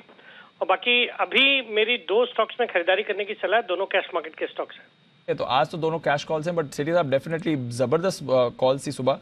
बिरला सॉफ्ट 315 का टारगेट, अभी 325 पर काउंटर दिख रहा है, और JSPL यहाँ पर 550 का टारगेट था, फिलहाल 570 के करीब आपको स्टॉक दिख रहा है। तो दमदार एक्शन इन दोनों में तो आया, बाकी स्टॉक्स भी अच्छे मूव में है। बताएं सर, आज की पहली कॉल कौन सी है फिर? दीपांशु, आज का जो पहला स्टॉक है, स्टॉक का नाम है तेजस नेटवर्क, जो अभी 660 के लेवल पे ट्रेड करता है। ये एक टाटा ग्रुप की कंपनी है, जिसमें टाटा ग्रुप अपनी एक सब्सिडियरी पेनाटॉन फिनवेस्ट के जरिए 37.32% स्टेक ओन करती है। ये global R&D driven telecom equipment company है, जो कि मेनली ऑप्टिकल और डेटा नेटवर्किंग प्रोडक्ट्स बनाती है। फिर जितने बड़े टेलीकॉम ऑपरेटर्स हैं उन सबको कैटर करती है, और ये एक जो भारत में 5G सर्विसेज रोल आउट होने जा रही है, कई ऑपरेटर्स ने ऑलरेडी करी भी है और पैन इंडिया होएगी, तो उसका एक बड़ा बेनिफिट इस जैसी कंपनी को होगा। और वैसे चाइनीज इक्विपमेंट मैन्युफैक्चरर्स से भी कंपटीशन कम हो गया। चाइनीज इक्विपमेंट मैन्युफैक्चरर्स पे जो बैन सरकार ने लगाया तो उसका फायदा भी देखने को मिलेगा। बाकी फंडामेंटल्स बहुत अच्छे हैं। फिर सरकार का एक ऐसे माना जा सकता है कि बजट पे भी rural optical fibre roll out पे फोकस रहेगा, तो उसका भी एक मेजर बेनिफिशियरी कंपनी हो सकती है। FIs अराउंड 20% स्टेक ओन करते हैं, जिसमें मेनली निपॉन है, Kuwait investment authority, east bridge capital, ये सब है। फिर बाजार के दिग्गज निवेशक विजय केडिया जी भी अराउंड 3.42% स्टेक ओन करते हैं। तो हम बुलिश ऑन द स्टॉक। मुझे लगता है शॉर्ट टर्म में 685 के टारगेट्स आने चाहिए और 650 रुपए का स्टॉप लॉस रख रहे हैं। ओके, 685 का टारगेट, 650 का स्टॉप लॉस, खरीदारी करें। तेजस नेटवर्क्स 670 के तो लेवल्स बात करते करते इसमें आ ही गए हैं। बताएं सेठी साहब, आज की दूसरी कॉल सर। दूसरा स्टॉक दीपांशु है, एक मेरा पसंदीदा स्टॉक है। स्टॉक का नाम है कैरिसेल। ये पहले एक्रिसिल के नाम से जानी जाती थी। 492-93 के लेवल पे अभी स्टॉक ट्रेड करता है। इनका कैरिसेल नाम का ब्रांड है जो क्वार्ट्ज कुछ किचन सिंक बनाने में एक ये कंपनी दुनिया की one of the largest manufacturers है। उसके अलावा और कई सारे किचन अप्लायंसेस बनाती है, जैसे हॉब्स है, कुक टॉप्स है, ओवंस है, डिश वॉशर, ये सब बनाती है। एक जर्मनी की कंपनी है शॉकन कंपनी, उनके साथ टेक्निकल टाई अप भी है। फिर हाल ही में इन्होंने आइकिया के साथ भी टाई अप किया, जहां इनके प्रोडक्ट्स अब अवेलेबल होते हैं। फंडामेंटल्स बहुत अच्छे हैं। ऑपरेटिंग प्रॉफिट मार्जिन 19-20% के, return on equity 25%, return on capital employed 30%। पिछले 3 साल का पैट का कैगर रहा है 90% के आसपास का। प्रोमोटर्स की अच्छी खासी 44% की हिस्सेदारी है। FIs भी 6.6% स्टेक ओन करते हैं। और बाकी इसमें जो एक एबेकस फंड, सुनील सिंघानिया जी का एबेकस फंड है, वो भी 6.15% स्टेक ओन करते हैं। मुझे लगता है ये स्टॉक भी कमाल करना चाहिए, इसमें खरीदारी करने की सलाह है। 515 का मेरा इसमें शॉर्ट टर्म टारगेट है, 480 का स्टॉप लॉस। कैरिसेल ये है आपके लिए काउंटर। पहले अक्रिसिल इसका नाम होता था, अब इसका नाम बदलकर कैरिसेल हो गया है। इस पर खरीदारी करके चलिए। सेठी साहब, एक बार जरा टारगेट फिर से बताएंगे। 515 का है शॉर्ट टर्म टारगेट, 480 का स्टॉप लॉस। 515 का टारगेट, 480 का स्टॉप लॉस। फिलहाल आपको 500 के आसपास ट्रेड करते हुए दिखेगा। तो कैरिसेल, इस पर आपको करनी है खरीदारी सेठी साहब की तरफ से। तो तेजस नेटवर्क्स और कैरिसेल 2 काउंटर्स जहां पर आपको मूव आते हुए दिख सकते हैं। शुक्रिया सर हमारे साथ जुड़ने के लिए और अपनी कॉल शेयर करने के लिए। थोड़ी देर में सिद्धार्थ जी भी हमारे साथ जुड़ रहे हैं एक पिक के साथ। मुदित जी भी हैं कतार में कॉल देने के लिए, बट श्रीकांत जी थोड़ा कतार में आ गए, अभी अभी हमारे साथ जुड़े भी हैं। श्रीकांत जी, गुड आफ्टरनून सर, आपके लिए बिगुल BTST का।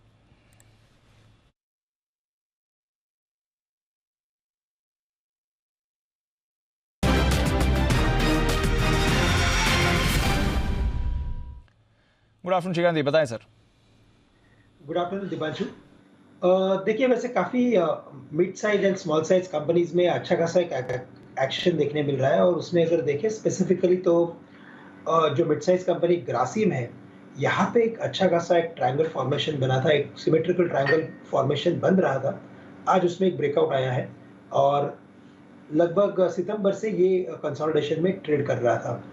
अब चूंकि मार्केट अपने एक इम्पॉर्टेंट लेवल को क्रॉस करके उसके ऊपर सस्टेन कर रहा है, तो मुझे लगता है कि जहाँ पे भी ब्रेकआउट ड्यूज है वहाँ पे हमें लगता है कि एक अच्छी रैली देखने मिलेगी। स्पेशली मुझे लगता है कि ग्रासिम करंट लेवल से अगर लॉन्ग करते हैं तो ये स्टॉक वापस अपने ऑल टाइम हाइस के काफ़ी नज़दीक जा सकता है। तो 1830 से लेकर 1840 के लेवल्स नज़र आते हैं, और अगर इस लेवल पे अगर लॉन्ग करना है तो मुझे स्टॉप लॉस रखना पड़ेगा अराउंड 1770 के करीब का। तो काफ़ी नज़दीक का स्टॉप लॉस है। टारगेट्स 1840-1830 के ऑन इमीडिएट बेसिस नजर आते हैं। 1770 के स्टॉप लॉस के साथ खरीदें। 1830-1840 का टारगेट ग्रासिम, इस पर करनी है आपको खरीदारी। बिगुल मुदित जी के लिए, और फिर सिद्धार्थ जी भी हमारे साथ जुड़ेंगे।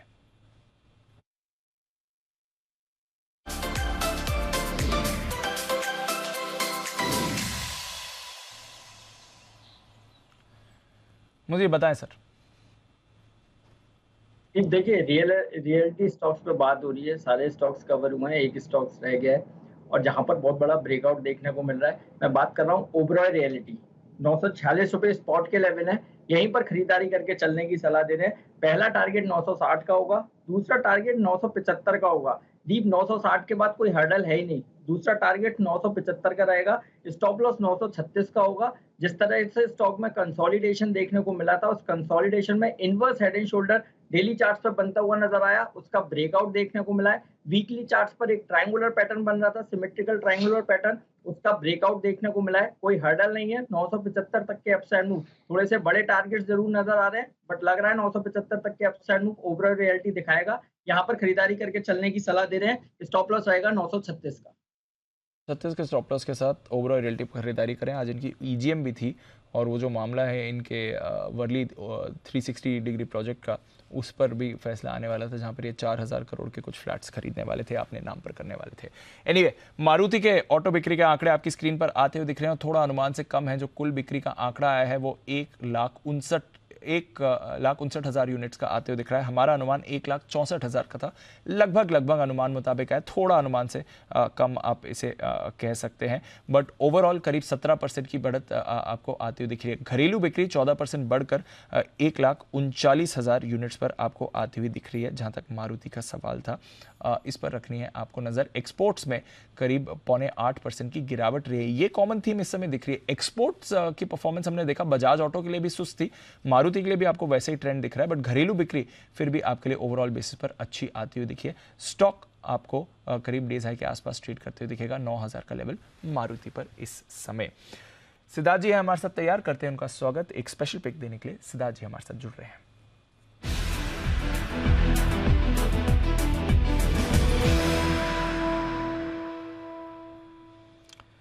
गुड आफ्टरनून सिद्धार्थ जी, बताएं सर।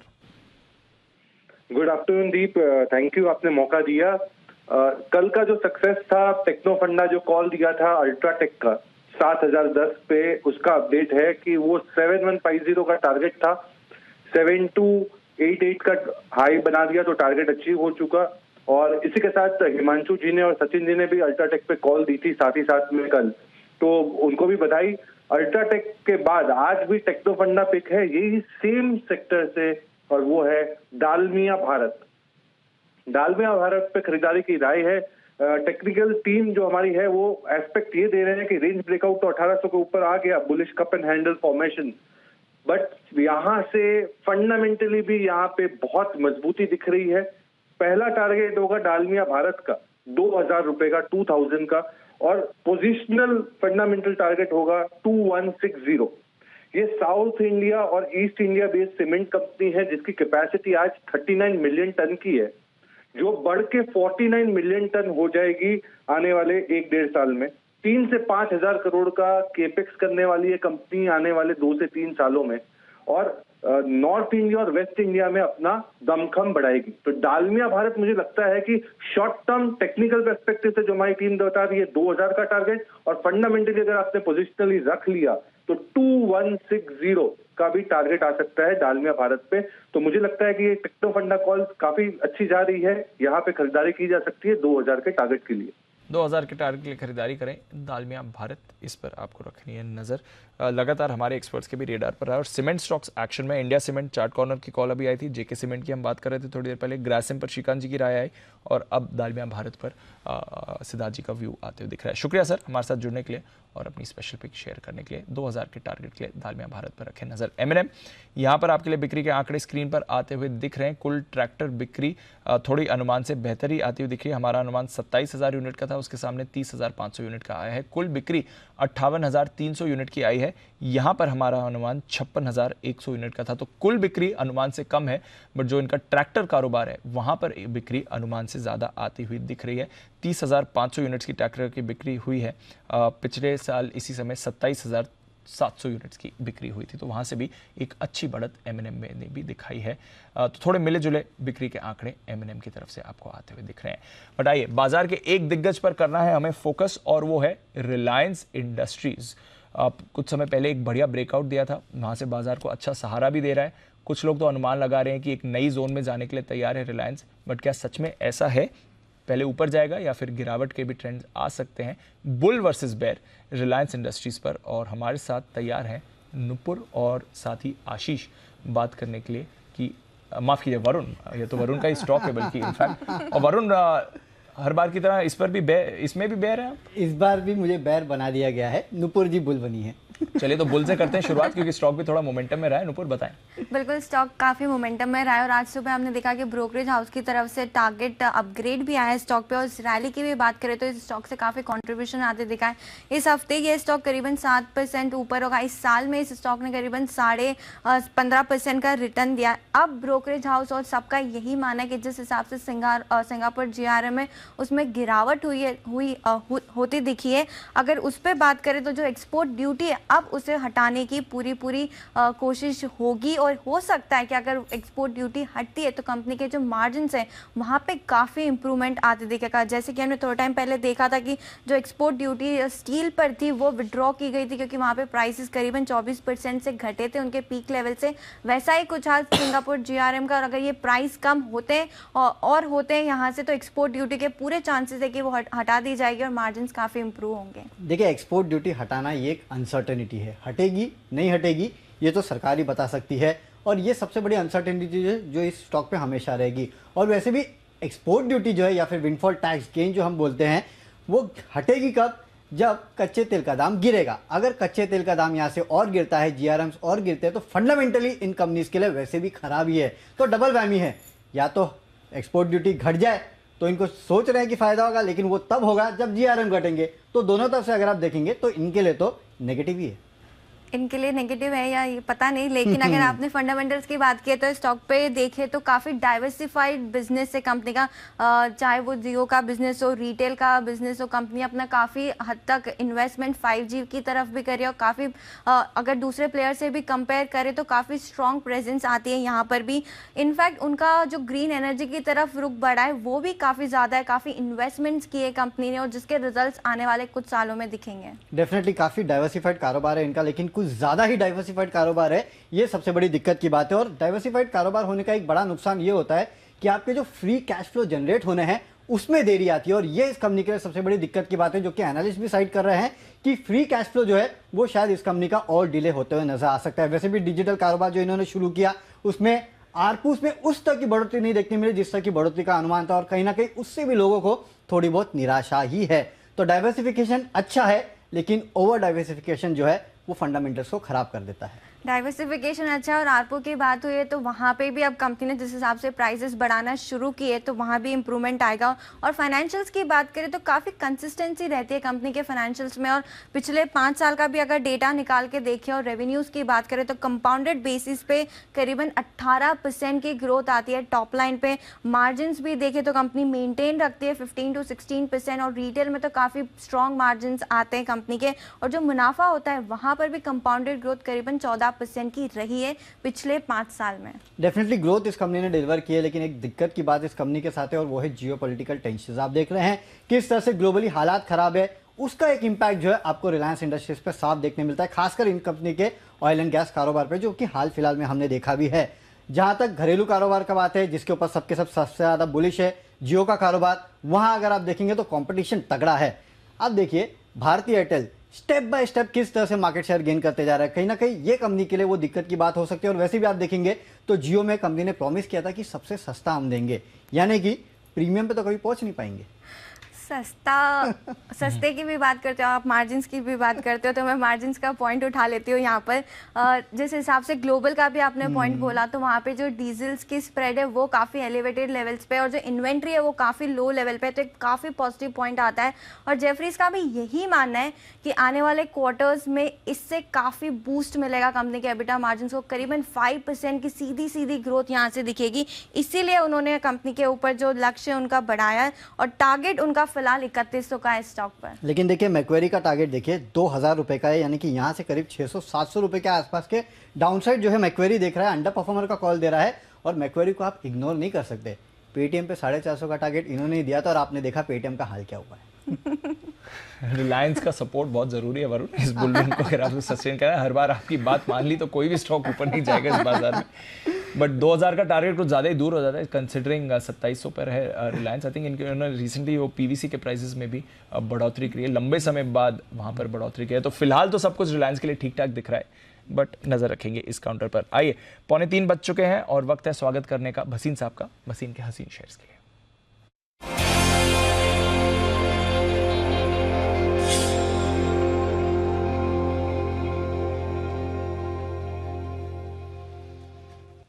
गुड आफ्टरनून भसीन साहब, बताएं सर क्या करना है आज?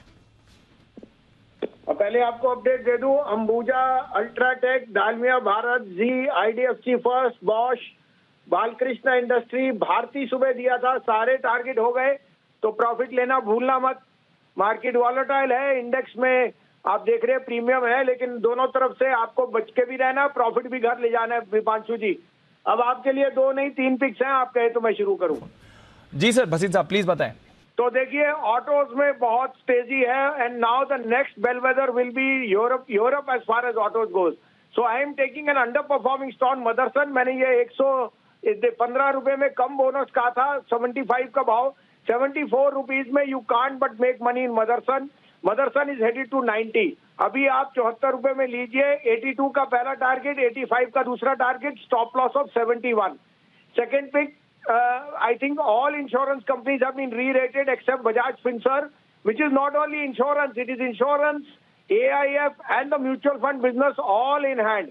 1635 रुपए में Bajaj Finserv लीजिए, stop loss of 1590, target of 1750 is coming in Bajaj Finserv. And last but not least, I like ONGC because I think crude is going to harden a bit given the supplies, and secondly, dollar weakness is very good for ONGC। 140 and a half में लीजिए, 136 and a half का stop loss, 148 का target इन ONGC। Okay, तो 148 target के लिए ONGC पर करें खरीदारी।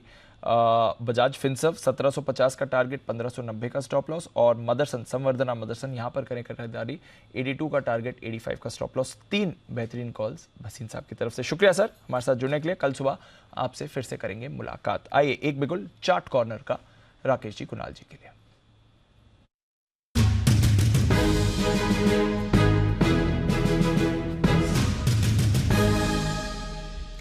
बताएं सर। दीपांशु, हमारा चार्ट कॉर्नर पिक है अदानी पोर्ट। अदानी पोर्ट पर खरीदारी की राय है। टेक्निकली अगर आप देखें तो स्टॉक ने एक रैली ली, डेली चार्ट पर एक राउंडिंग बॉटम पैटर्न फॉर्मेशन बन रहा है, एक पॉजिटिव क्रॉसओवर देखने को मिला है, तो एक अच्छा कैंडिडेट है आज खरीद के कल फर्स्ट हाफ में बेचने के लिए। ओवर टू कुणाल जी। देखिए दीपांशु, चार्ट बहुत ज़बरदस्त है। पहले नीचे के लेवल्स पर राउंडिंग बॉटम बना, उसके बाद इसमें बुलिश सॉसर पैटर्न का ब्रेकआउट आता हुआ नजर आ रहा है। तो यहाँ पर हमें उम्मीद है कि आपको 925 930 के लेवल्स इसमें बहुत जल्द आते हुए दिखेंगे, तो इन स्तरों पर बाय करके चलने की राय है। स्टॉप लॉस रखना है 885 पर, 885 पर स्टॉप लॉस रखकर खरीदारी करें। पहला टारगेट होगा 915 का, दूसरा टारगेट होगा 945 का, 945 तक जाता हुआ दिख रहा है। अडानी पोर्ट में खरीदारी करें। अदानी पोर्ट्स में आपको करनी है खरीदारी। आइए, एक बिल्कुल श्रीकांत जी के लिए BTST का, और उसके बाद आशीष केलकर साहब भी हमारे साथ जुड़ेंगे एक स्पेशल पिक देने के लिए।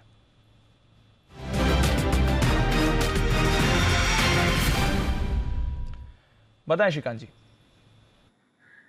दीपांशु, देखिए मुझे लग रहा है कि यहाँ पे अगर किसी एक स्टॉक को अगर थोड़ा पोजिशनल बेसिस पे अगर लॉन्ग करना है with short term view, with medium term view, तो मुथूट फाइनेंस को लॉन्ग करके चलें। और उसकी सबसे बड़ी वजह यही है कि यहाँ पे डबल बॉटम जैसा फॉर्मेशन बना हुआ था। स्टॉक में एक साइडवेज एक्टिविटी बनी थी, लेकिन उसमें भी एक ट्रायंगल फॉर्मेशन था, यानी कंटिन्यूएशन फॉर्मेशन इसमें बनते जा रहा था। तो मुथूट फाइनेंस में अगर ट्रेंड लाइन ड्रॉ करते हैं या तो ऑसिलेटर्स देखते हैं, तो एक समझ में आता है कि ये स्टॉक यहाँ से वापस एक बार 1250 के लेवल्स दिखा सकता है। और शायद अगर ये फॉर्मेशन अगर वैलिडेट कर देता है डबल बॉटम के फॉर्मेशन को, तो फिर हमें लगता है कि स्टॉक 1400 या 1500 के लेवल्स भी दिखा सकता है। वेरी शॉर्ट टर्म में एक रिवर्सल पैटर्न बना है, तो 1180 1170 के लेवल्स नजर आते हैं। करंट लेवल से इसे लॉन्ग करेंगे। स्टॉप लॉस यहाँ पे रखेंगे हम 1070 का, थोड़ा स्टॉप लॉस बड़ा रखेंगे क्योंकि स्टॉक थोड़ा वॉलेटाइल है।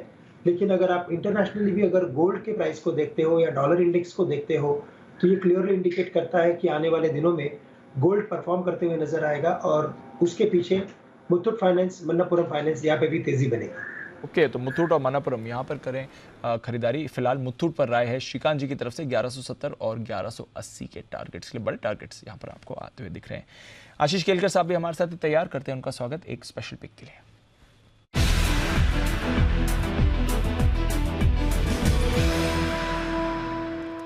गुड आफ्टरनून आशीष जी, बताएं कौन सा स्टॉक आ गया रेडार पर? वेरी गुड आफ्टरनून दीप। सबसे पहले थैंक यू सो मच कि आपने ये अपॉर्चुनिटी दिया, क्योंकि जो स्टॉक मैं अभी दर्शकों के साथ शेयर करना चाहता हूँ एक बहुत ही बेहतरीन ट्रेंड रिवर्सल पैटर्न इस स्टॉक में बनता हुआ दिखाई दे रहा है और risk to reward ratio as usual बहुत ही बेहतरीन रहेगा। मैं ऑप्शन के जरिए इस स्टॉक में ट्रेड करने की सलाह दूंगा। स्टॉक का नाम है ओबेराय रियलिटी। ओबेराय रियलिटी का 960 का कॉल ऑप्शन खरीद के चलना चाहिए। 960 का कॉल ऑप्शन अभी 40 रुपए के आसपास ट्रेड करता हुआ दिखाई दे रहा है। इसमें मेरा स्टॉप लॉस जो रहेगा वो 32 रुपीज का रहेगा, यानी 8 रुपए का सिर्फ रिस्क रहेगा। लेकिन ये जो ट्रेंड रिवर्सल पैटर्न की मैं बात कर रहा था उसका जो पहला टारगेट है वो 995 का है।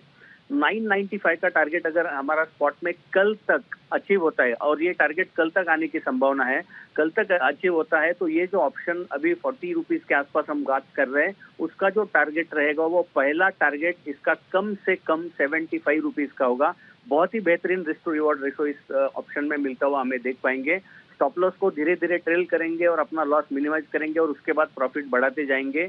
जिस तरह से ये चार्ट पैटर्न है, एक अच्छे खासे ट्रेंड रिवर्सल पैटर्न यानी एक इन्वर्टेड हेड एंड शोल्डर के ट्रेंड लाइन का ब्रेकआउट मिला है और 940-960 की कॉल ऑप्शन में अनवाइंडिंग होता हुआ दिखाई दे रहा है, इसलिए ये टारगेट आसानी से हासिल होने की पूरी संभावना है। ओबेराय रियलिटी 960 का कॉल। बिल्कुल, और आशीष जी धन्यवाद स्वीकार करें मुदित जी की तरफ से, क्योंकि थोड़ी देर पहले मुदित जी ने 950 के आसपास कॉल दिया था। 960 का पहला टारगेट था जो हिट भी हो गया मुदित जी का, बाय द वे 965 पर आ गया काउंटर, और 975 का दूसरा टारगेट है। और अब जिम्मेदारी आशीष जी की तरफ से भी, क्योंकि 995 तक के लेवल्स आशीष जी देख रहे हैं। 960 का कॉल अगर आप ऑप्शंस के जरिए ट्रेड करें तो खरीदें, 40 में मिलेगा, 75 का टारगेट, 32 का स्टॉप लॉस। बहुत बहुत शुक्रिया आशीष केलकर साहब हमारे साथ जुड़ने के लिए और अपनी स्पेशल पिक शेयर करने के लिए।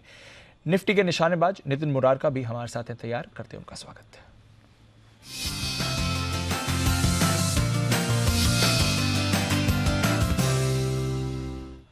गुड आफ्टरनून नितिन जी, अच्छा एक्शन दिख रहा है। बैंक निफ्टी थोड़ा फिसल कर वापस मोमेंटम में आने की कोशिश कर रहा है, बताएं सर आपकी क्या है स्ट्रैटेजी? सर यहाँ पे 18,800 की कॉल ऑप्शन लेंगे जो 37-38 में मिलती है। अभी आज ही एक्सपायरी है। 18,800 की कॉल ऑप्शन 37-38 में हम लेंगे।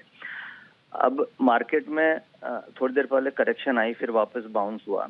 उससे ये समझ में आया कि 18,800 इंपॉर्टेंट सपोर्ट लेवल है जहाँ पे मैक्सिमम पुट्स का ओपन इंटरेस्ट है, और वहां से मार्केट में एक अच्छी खासी बाउंस आई 30-40 पॉइंट की। अब मार्केट रुका हुआ है, अभी 35 मिनट बाकी है। मुझे ऐसा लग रहा है कि जो हम कॉल ऑप्शन 18,800 की ले रहे हैं 37 रुपए में, इसका टारगेट 70-75 तक का हो सकता है, और स्टॉप लॉस इसका हम रखेंगे, आज का लो है इसका 18 रुपए का, तो इसका स्टॉप लॉस 15 रुपए का होना चाहिए। यानी आप 15 रुपए का रिस्क ले रहे हैं, 37 में आपने लिया, आपका 15 रुपए का स्टॉप लॉस हो गया और 75 के इसके टारगेट हो गए।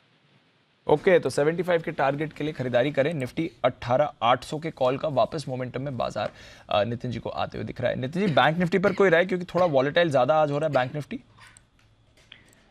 देखिए बैंक निफ्टी पे भी व्यू पॉजिटिव बन रहा है और बैंक निफ्टी यहाँ से लीड कर सकती है, क्योंकि ऑलरेडी जो एक डीप हंटिंग हुई वहां से बाउंस बैंक निफ्टी में आया है। मुझे ऐसा लग रहा है कि एचडीएफसी बैंक लीड करेगा और बैंक निफ्टी फ्यूचर्स में वापस से 43,650, अभी 43,520-2025 है, यानी 100 से 150 पॉइंट की रैली कम से कम बनती है, 200 पॉइंट भी बन सकती है।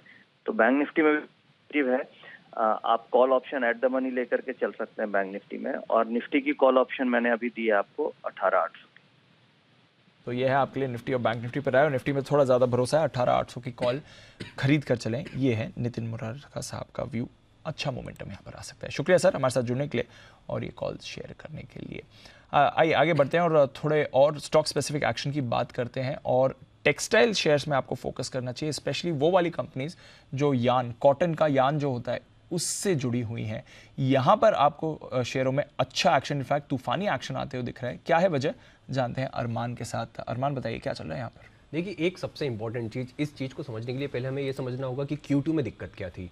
Q2 में दिक्कत ये थी, देखिए जो यान बनता है उसका जो कॉटन के भाव है, कॉटन के भाव इतने ज़्यादा थे, जिस कारण क्या हो रहा था, जो उससे यान बनता है वो यान की डिमांड कमज़ोर होने के कारण ये कंपनी अपना प्रोडक्ट बेच नहीं पा रही थी। तो अब क्या हो रहा है, अब क्यों इन कंपनियों के जैसे वर्धमान टेक्सटाइल ले लीजिए, नाहर स्पिनिंग ले लीजिए, RSWM या नितिन स्पिनर्स ले लीजिए, आदि जो यान मैन्युफैक्चरिंग कंपनियां, उनके लिए क्यों ये अब अच्छा मूवमेंट होता हुआ जा रहा है? क्योंकि अगर आप इंटरनेशनल मार्केट में देखेंगे, जो कॉटन के दाम है, कॉटन के दाम लगभग 50% गिर चुके हैं। वहीं अगर आप देखेंगे, अगर आप मई के महीने से बात बता रहा हूं मैं, वहीं अगर सितंबर के महीने से अगर आप देखेंगे तो लगभग भाव 33% गिर चुके हैं।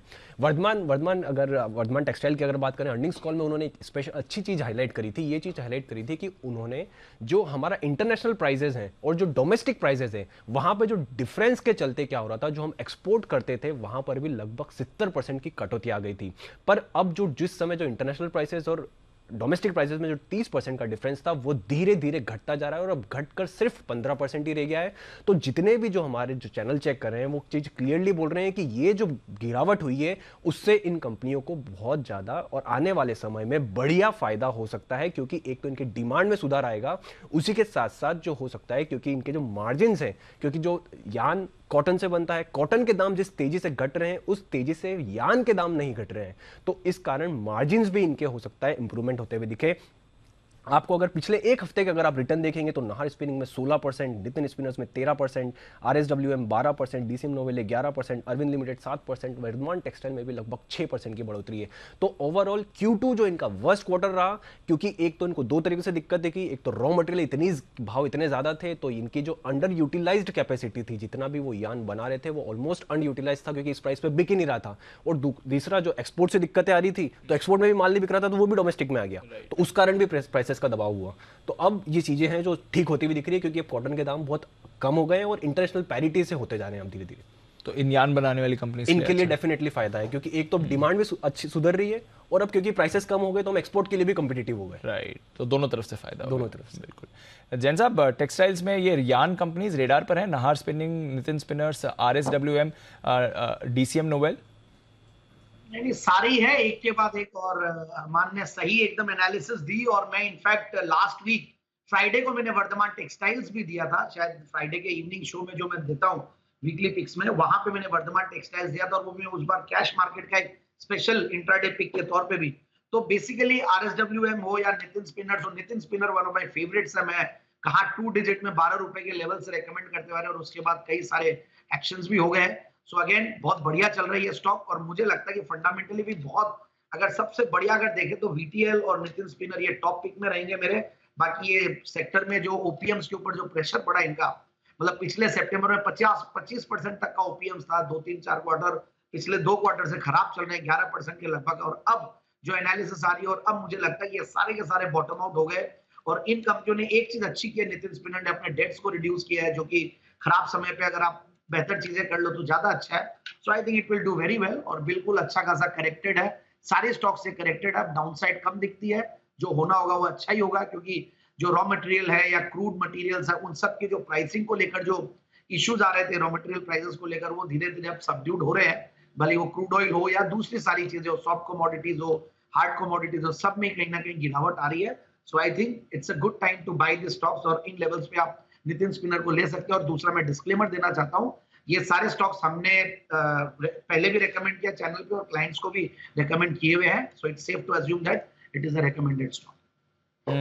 तो ये है आपके लिए कुछ जुड़े स्टॉक्स स्पेस से, और जैन साहब की रिकमेंडेशन भी आ रही हुई है इन काउंटर्स पर, नज़र रखेंगे। बट कॉटन यान बनाने वाली कंपनीज को बड़ा फायदा आपको आगे होते हुए दिख सकता है, रखिए इस पर नज़र। आइए, सुमित जी के लिए एक बिगुल है, सुमित का सुपर हिट।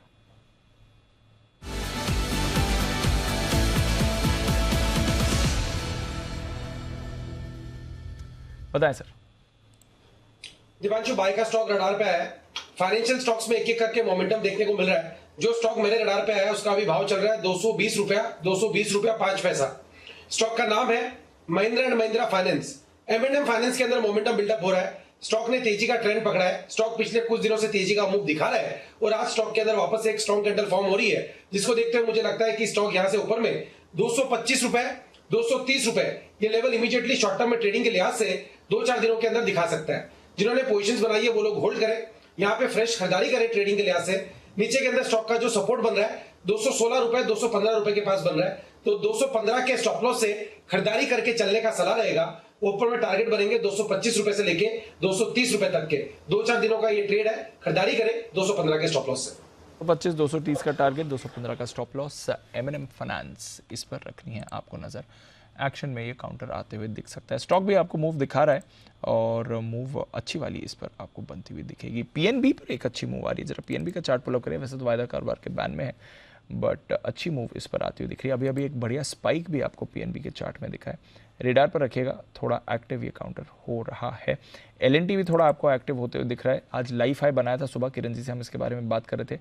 उसके बाद थोड़ा कंसोलिडेट किया, अब हल्के से मूवमेंट में आपको LNT भी आते हुए दिख रहा है। कमिंस पर भी एक मूवमेंट आ रहा है, तो कैपिटल गुड्स वापस थोड़े रिवाइवल के मूड में आती हुई दिख रही है। एक बार सीमेंस का भी चार्ट पुल अप करते हैं, देखते हैं अगर वहाँ पर भी कुछ हो रहा है। जो रेलवे की वंदे भारत की बिड है उसमें सबसे आगे सीमेंस का भी एक बोली लगाई गई है, वो उस पर एक्शन नहीं है, बट कमिंस एक मूव दिखा रहा है। एक बार श्रीकांत जी से कमिंस के चार्ट पर राय ली जाए। श्रीकांत जी जरा देखें सर।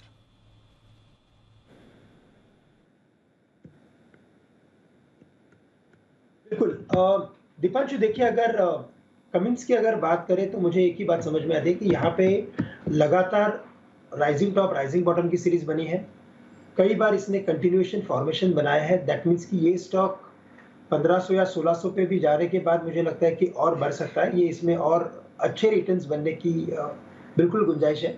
और आज के दिन में इसने अपने एक प्रीवियस हाई को क्रॉस किया है, तो यहाँ से अगर नेक्स्ट लेवल अगर बन के आ रहे हैं तो आ रहे 1550 रुपए के। तो करंट लेवल से भी मुझे लगता है लॉन्ग करके चले, टारगेट्स रखे 1550 के। लॉन्ग रन में मुझे लगता है कि शायद 1700-1800 के लेवल से दिखा सकता है।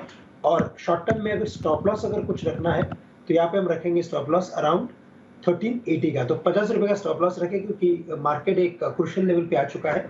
लेकिन ब्रॉडर पैटर्न कमिंस इंडिया का काफी कन्विंसिंग है, इसे लॉन्ग करके चले। ओके, तो ये है आपके लिए कमिंस, जहां पर आपको रखनी है नजर। अच्छे एक्शन में आ सकता है। LNT में भी आपको थोड़ा मूवमेंट आते हुए दिख रहा है। एक बिगुल पिक ऑफ द डे का कल का काम आज ही करने के लिए तैयार हैं राकेश जी, कुणाल जी, चलते हैं उनके पास।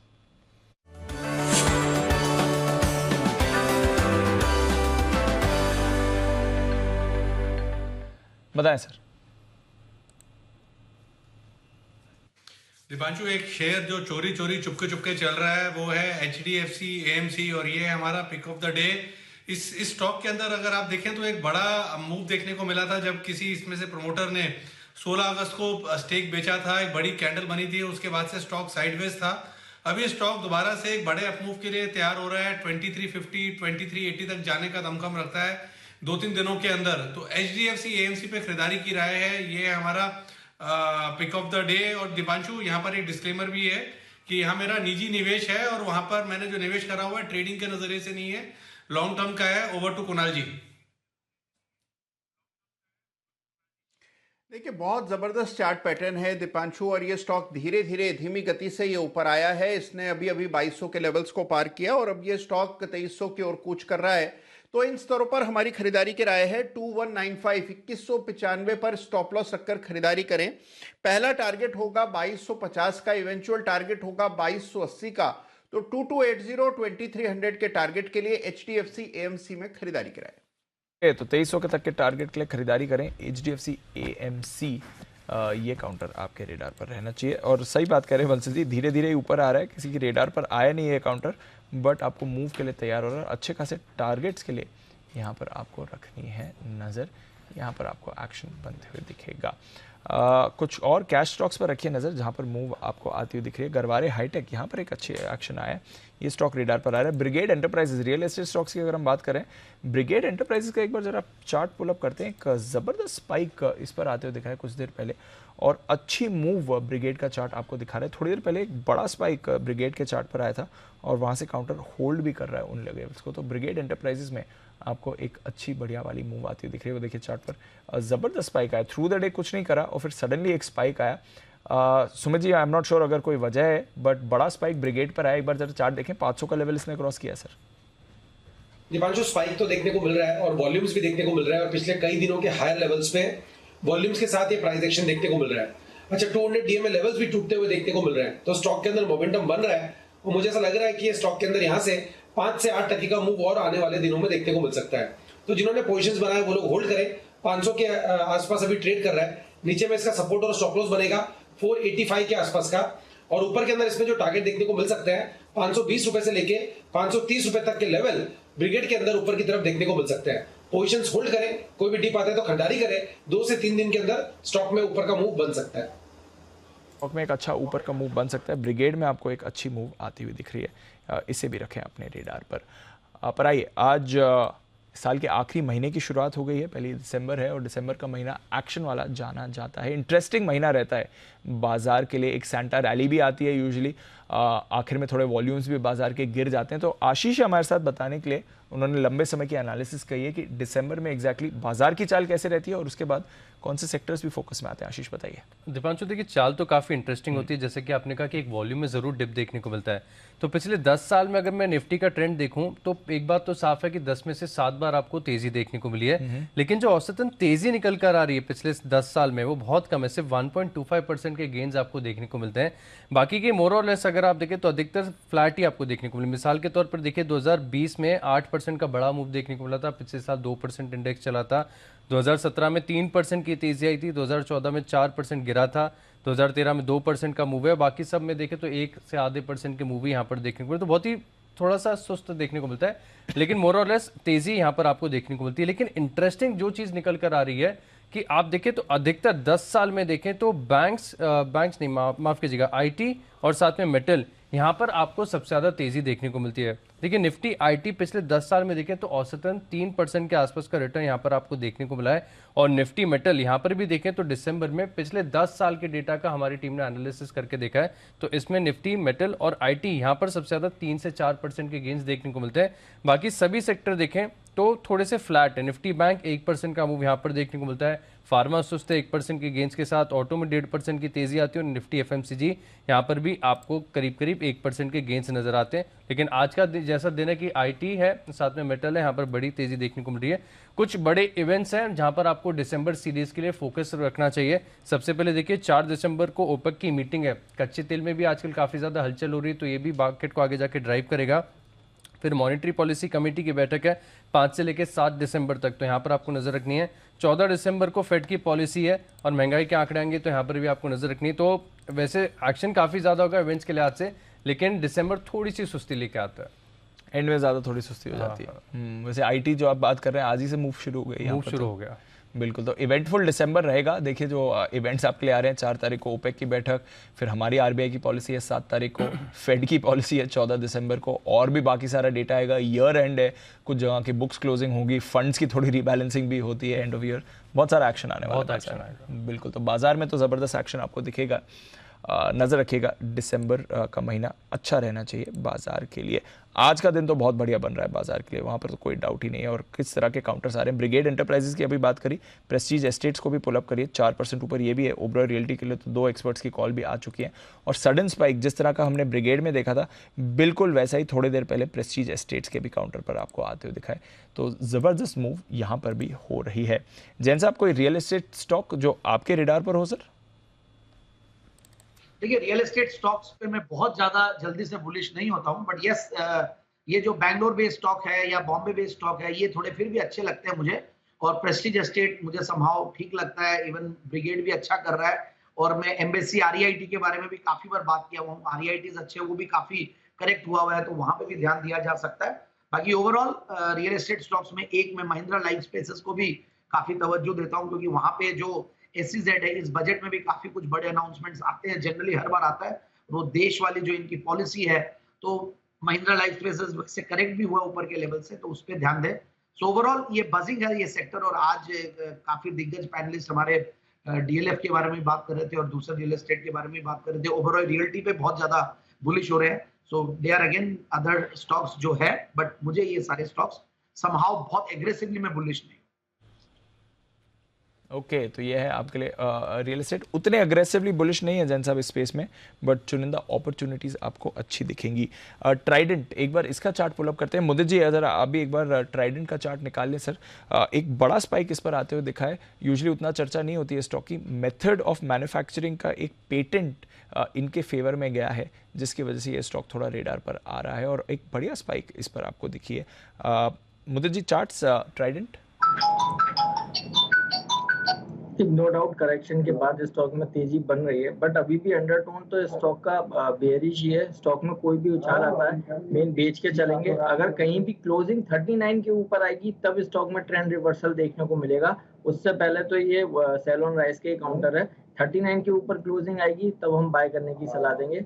अदरवाइज अगर पोजीशन है यहाँ पे आप होल्ड करके चल सकते हैं। 35 के नीचे जाएगा एग्जिट कीजिएगा और जो भी उछाल देखने को मिलता है उछाल में बेच के चलने की सलाह है। ओके तो 39 के ऊपर ही आप यहाँ पर कन्विक्शन देखेंगे। वहाँ तक ये सेल ऑन रैली कैंडिडेट है। अगर आपकी कोई पुरानी पोजीशन है तो आपको अच्छी एग्जिट वहाँ से मिल सकती है।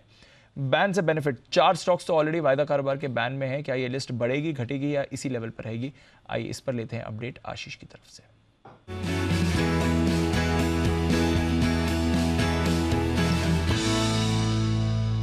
कोई संभावना है कोई स्टॉक बाहर निकलेगा आशीष, या सब बने रहेंगे? दीपांशु कोई चेंज नहीं है फिलहाल, क्योंकि देखिए जितने भी स्टॉक्स हैं जो बैन लिस्ट के फेवरेट हैं ऑलरेडी बैन में बने हुए हैं। अपडेट एक बार आपको देता हूं। इंडिया बुल्स हाउसिंग फाइनेंस 92% है मार्केट वाइड पोजीशन लिमिट।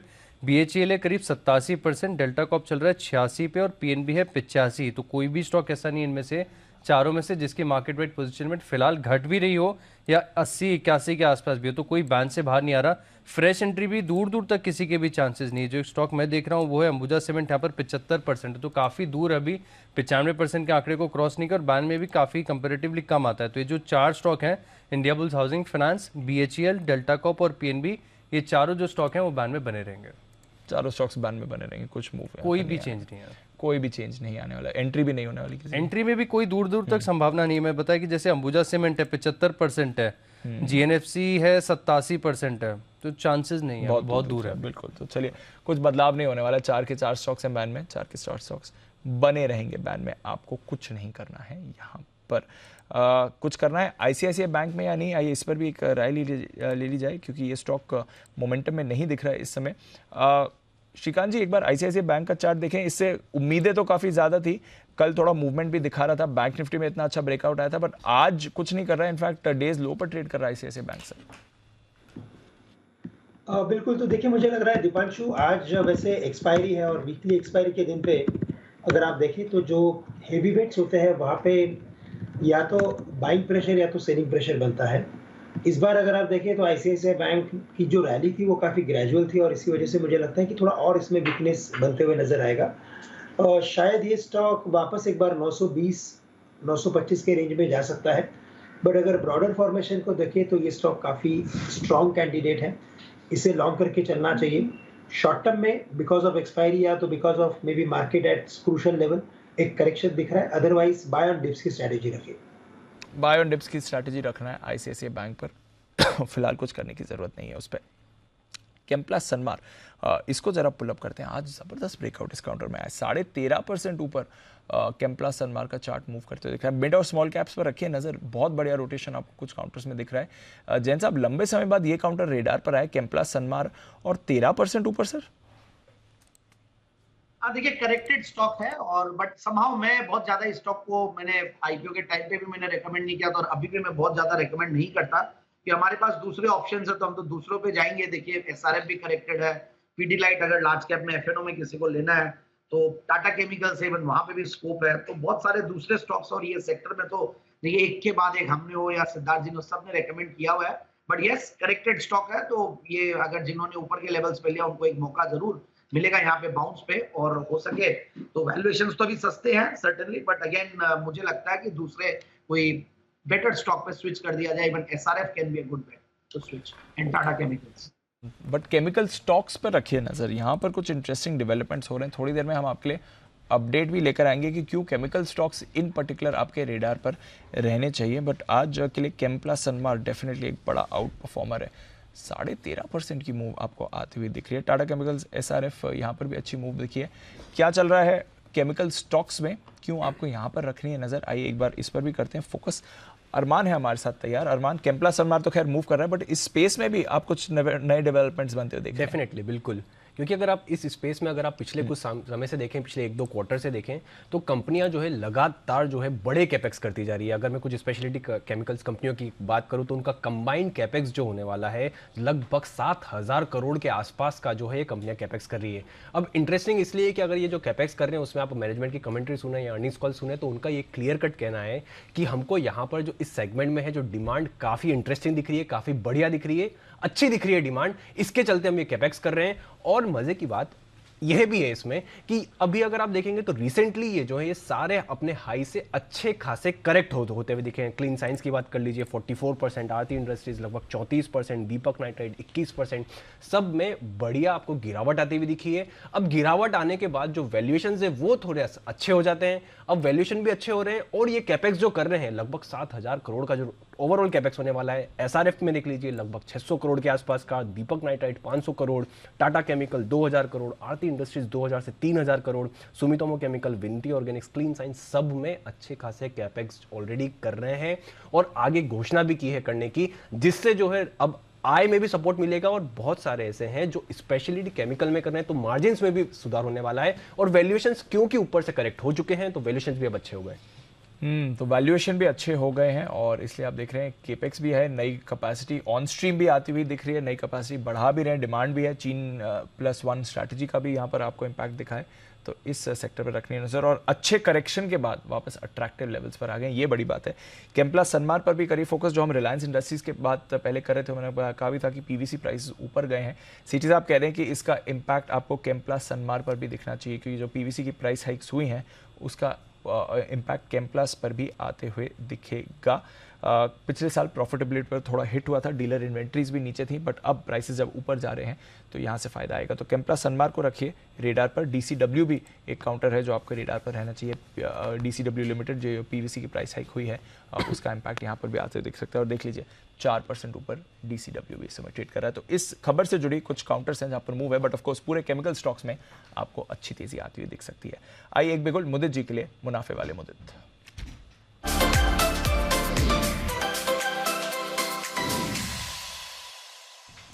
बताएं मुदित जी। एक स्टॉक जिसने अभी तक रैली में पार्टिसिपेट नहीं किया, लेकिन ऑप्शन चेन डेटा और डेरिवेटिव डाटा अच्छे बनते हुए नजर आ रहे हैं। मैं बात कर रहा हूँ इंडियन होटल्स। इंडियन होटल्स को यहाँ पर लॉन्ग करके चलेंगे, ऑप्शन के जरिए पोजीशन बनाएंगे।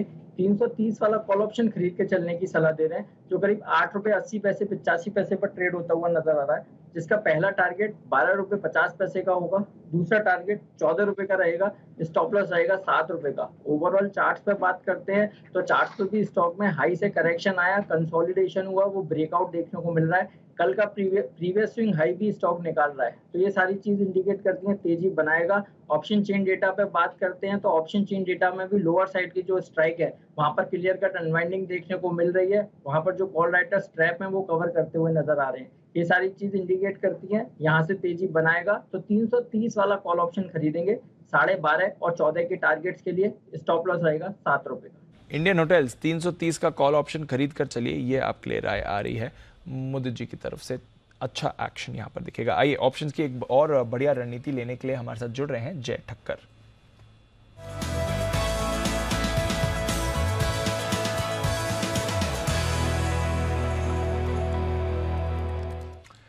गुड आफ्टरनून जय, स्वागत है आपका। बताएं क्या कैसे देख रहे हैं बाजार के एक्शन को, क्या है आपकी strategy? Very good afternoon to Deep. In fact जो सुबह बात हुआ था वैसे ही बाजार ने ट्रेड किया है, ना ज्यादा नीचे ना ज्यादा ऊपर, कंसोलिडेट किया, गैप फिल किया दीप, एंड ऑलमोस्ट एक्सपायरी का जो कल मूव हमें देखने मिल गया वही था, आज तो साइडवेज निकाल दिया। इसीलिए मैंने मॉर्निंग में जो कॉल ऑप्शन दिया था वो नेक्स्ट वीक की एक्सपायरी का ही दिया था दीप। 8 दिसंबर की एक्सपायरी का 62 पे दिया था, अभी 54 पर तो ऐसे भी ट्रेड कर रहा है। सो मेरे हिसाब से आपको लेना चाहिए अभी अल्ट्राटेक सीमेंट का 7,300 के स्ट्राइक का कॉल ऑप्शन।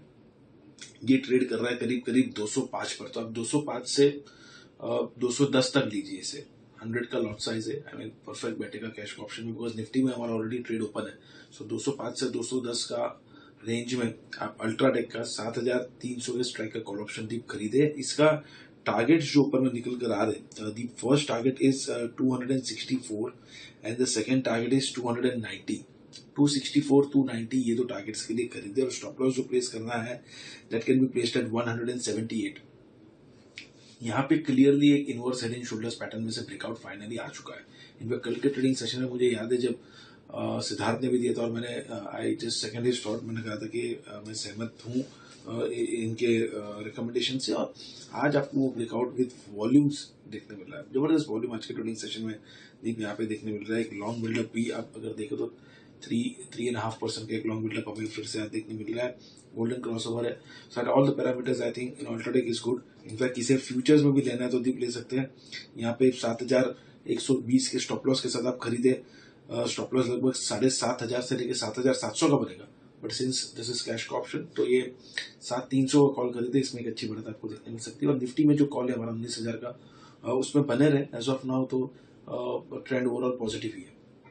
ओके, तो ट्रेंड ओवरऑल पॉजिटिव है, बने रहिए, कोई परेशानी नहीं है। बाजार में थोड़ा उतार चढ़ाव, वीकली एक्सपायरी का दिन है, वॉलेटिलिटी आई है बट मूव बाजार की फिर भी ठीक है। और स्पेशली निफ्टी जो 18800 पूरे दिन डिफेंड कर रहा है, थोड़ा बीच में एक दो बार इंटरडे में नीचे गया था बट अदरवाइज उसी लेवल को होल्ड कर रहा है। Bank Nifty of course volatile है, स्विंग कर रहा है गेन्स और लॉसेस के बीच, बट अगेन उतना बड़ा कट यहाँ पर नहीं आपको आते हुए दिख रहा है, हल्की फुल्की सी मूव इस पर है। बट बड़ी मूव वापस आपको पीएसयू बैंक्स में आ रही है। 2 दिन की सुस्ती के बाद वापस पीएसयू बैंक्स आपको एक्शन में आ रहे हैं। यूको बैंक 3.5% ऊपर, IOB 3.5% ऊपर, अभी अभी अच्छे स्पाइक्स आ रहे हैं इन पर। Central bank, bank of Maharashtra, bank of India, Indian bank, यहाँ पर भी आपको मूव आती हुई दिख रही है। तो वापस मोमेंटम में आ रहे हैं सारे के सारे आपके पीएसयू बैंक्स इस समय। सुमित जी, यूको बैंक का चार्ट देखें सर, अभी अभी एक बढ़िया स्पाइक आया था, वैसे सभी में स्पाइक आया, यूको बैंक देखें सर। दीपांशु, ये तीनों चारों बैंकों के अंदर स्पाइक आ रहा है। Central bank, UCO bank, bank of India, central जितने भी छोटे वाले बैंक है सबके अंदर मोमेंटम देखने को मिल रहा है। तो मेरे को ऐसा लग रहा है कि यूको बैंक के अंदर यहाँ से अभी और ऊपर का मूव देखने को मिल सकता है। इनफैक्ट सेंट्रल बैंक के अंदर भी मोमेंटम बन रहा है, IOB के अंदर भी मोमेंटम बन रहा है। तो ये स्टॉक्स के अंदर पोजीशंस होल्ड करें। यहाँ से एक मूव ऊपर की तरफ का देखने को मिलना चाहिए, जिसके अंदर 10% से लेके 15% तक का मूव आने वाले दिनों में ये स्टॉक के अंदर देखने को मिल सकता है। और अगर ऐसे ही रैली कंटिन्यू रही तो ये 25 से 30% तक का मूव भी एक्सटेंड होगा। तो इन स्टॉक्स का स्ट्रक्चर अभी फिलहाल बढ़िया दिख रहा है, इनके अंदर पोजीशंस होल्ड कर सकते हैं और अभी यहाँ से ऊपर का मूव देखने को मिल सकता है। SBI, हिमांशु जी, क्या ये भी थोड़ा एक्शन दिखा सकता है? मिड कैप पीएसयू बैंक्स तो दौड़ रहे हैं, SBI 1% ऊपर इस समय। दीप देखिए, 600 रुपए के ऊपर स्टॉक ने काफी अच्छा समय गुजारा है। 620 रुपए पर एक इंपॉर्टेंट चार्ट पर टारगेट था, उसके बाद स्टॉक ने एक साइडवेज कंसोलिडेशन दिखाई है। मेरा ऐसा मानना है कि 610, 612 रुपए के ऊपर अगर ये स्टॉक वापस से निकलता है तो स्टॉक नए हाइज बनाने की तरफ फिर से चल पड़ेगा और स्टॉक 625, 630 रुपए तक के लेवल दिखा सकता है। शॉर्ट टर्म में अगर मोमेंटम ट्रेड करना है तो मेरी सलाह रहेगी 611, 612 रुपए के ऊपर ही यहाँ पर खरीदारी की जा सकती है। ओके, तो 611, 612 के ऊपर खरीदारी करें, बट मोमेंटम जब भी आएगा इसमें अच्छा आएगा। बाकी पीएसयू बैंक्स में तो आ गया है, इंतजार है SBI का, क्या ये भी आपको एक्शन में आते हुए दिख सकता है कि नहीं। बंधन बैंक कल की 5% की तेजी के बाद आज ये आपको थोड़ा फिसलते हुए दिखा है, थोड़ा दबाव आपको बंधन बैंक के चार्ट में दिख रहा है, बट अदरवाइज कोई ऐसी बड़ी गिरावट नहीं आ रही। और फ्रंटलाइन बैंक तो ठीक ठाक ही आज परफॉर्म करते हुए दिख रहे हैं। बिगुल एक और सुमित जी के लिए, सुमित का सुपर हिट।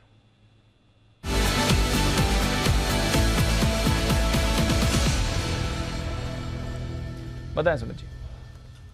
दिवांशु, जब आपने बैंकों का नाम लिया तभी मेरे रडार पे एक छोटा बैंक एकोरिक आया, जिसको मैंने बहुत पहले बाय पे दिया था 18 रुपए के आसपास। अभी आज उसका भाव चल रहा है 27 रुपए 5 पैसे।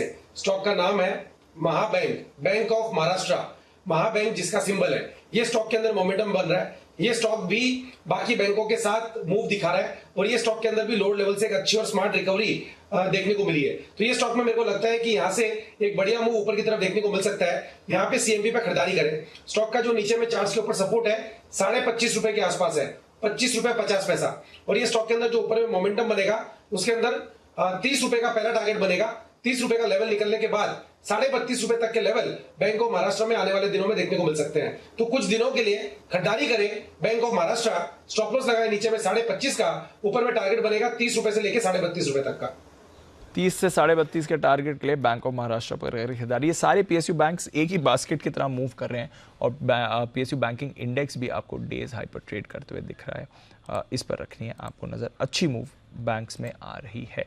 आइए फिर आखिरी कुछ मिनट बाकी हैं क्लोजिंग के लिए, बस हम मूव करने की तैयारी कर रहे हैं और आईटी पर रखिएगा नज़र। बढ़िया मोमेंटम आज सारे आईटी स्टॉक्स में बढ़ा है। आज ओएमसीज थोड़ा फिसने, कल ओएमसीज काफ़ी एक्टिव दिख रहे थे, 2-3 दिनों से इनफैक्ट काफ़ी एक्टिव थे oil marketing companies, HP, BP, IOC. आज तीनों में आपने थोड़ी सी गिरावट देखी है, थोड़ी सी सुस्ती आपने यूपीएल में भी देखी है, बट टॉप लूजर्स 1-1.5% ही नीचे हैं आज के बाजार में। कुछ बड़ी गिरावट वहाँ से आपको आती हुई नहीं दिखी है। एक बिगुल जय ठक्कर के लिए, जय का जैकपॉट। जय बताएं। जी मुझे तो ग्रासिम फ्यूचर्स भी बढ़िया लग रहा है इस लेवल्स पर। अगर आप देखेंगे तो 1813 के आसपास ये ट्रेड कर रहा है, इसको खरीदना चाहिए। इसमें क्लियरली एक सिमेट्रिकल ट्रायंगल पैटर्न में से ब्रेकआउट देखने मिल रहा है ग्रासिम में, with clear buy crossover in indicators. इसमें जो टारगेट्स ऊपर में दी पहला निकल कर आ रहा है that is 1900 and second target will be 1960। तो 1960 ये दो टारगेट्स के लिए आप खरीदें ग्रासिम फ्यूचर्स को। अच्छा खासा आपको, मतलब 1960 इज नियरली अराउंड 10% ऑलमोस्ट, 9% का आपको मूव देखने मिल सकता है। एक बड़ा मूव क्योंकि काफी समय के बाद एक कंसोलिडेशन से ब्रेकआउट है थी। और जो स्टॉप लॉस आपको प्लेस करना है that can be place at 1753। सो 1753 पर एक स्टॉप लॉस लगाइए और ग्रासिम फ्यूचर्स को खरीदें। ओके, सो 1753 के स्टॉप लॉस के साथ खरीदारी करें ग्रासिम फ्यूचर्स पर। यहाँ पर आपको मूव अच्छी आती हुई दिख रही है। 1900 और 1960 का आपका बनेगा टारगेट। शुक्रिया स्वीकार करें आप श्रीकांत जी की तरफ से जय, क्योंकि थोड़ी देर पहले श्रीकांत जी के रेडार पर भी ग्रासिम आया था। अच्छी मूव यहाँ पर आप एक्सपेक्ट करके चल सकते हैं, एक्शन में आ सकता है। और दालमिया भारत सिद्धार्थ जी के रेडार पर इंडिया सीमेंट चार्ट कॉर्नर में राकेश जी कुणाल जी की तरफ से सीमेंट एज अ बास्केट एक कन्विक्शन वाली थीम बन रही है। अल्ट्राटेक तो कमाल कर ही रहा है पिछले कुछ ट्रेडिंग सेशन से। आइए फिर आखिरी कुछ मिनट बाकी हैं, क्लोजिंग की तरफ बढ़ते हैं और अल्ट्राटेक ही आज का टॉप गेनर है। 3% का उछाल आपने अल्ट्राटेक में आते हुए देखा है। हिंडाल्को सेम ग्रुप से 3% ऊपर, ये काउंटर भी था। टाटा स्टील ये भी ऊपर था और ग्रासिम ये भी ऊपर था। बिरला ग्रुप के 3 स्टॉक्स टॉप 4 में आपको दिख रहे हैं। सुबह से ही बजिंग है आपके आईटी स्टॉक्स, बढ़िया सहारा बाजार को कल भी दिया था, आज तो ऑफकोर्स लीडरशिप दिखाई है। TCS, tech Mahindra, Wipro, Infosys, HCL tech सभी में आपने 2 से 2.5% की तेजी बनती हुई देखी है। HDFC Life, Adani Ports, SBI, Hero Moto, Bajaj Finserv, Britannia, SBI Life और एचडीएफसी बैंक, यहां पर भी आपने अच्छा एक्शन देखा है।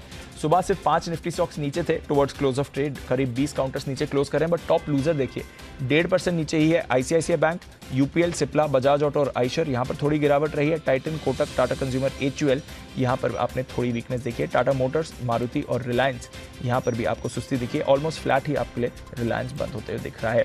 वायदा कारोबार की तरफ आइए, सिर्फ और सिर्फ आईटी ने आज डोमिनेट किया है। एलएनटी टेक 9% ऊपर यह काउंटर था।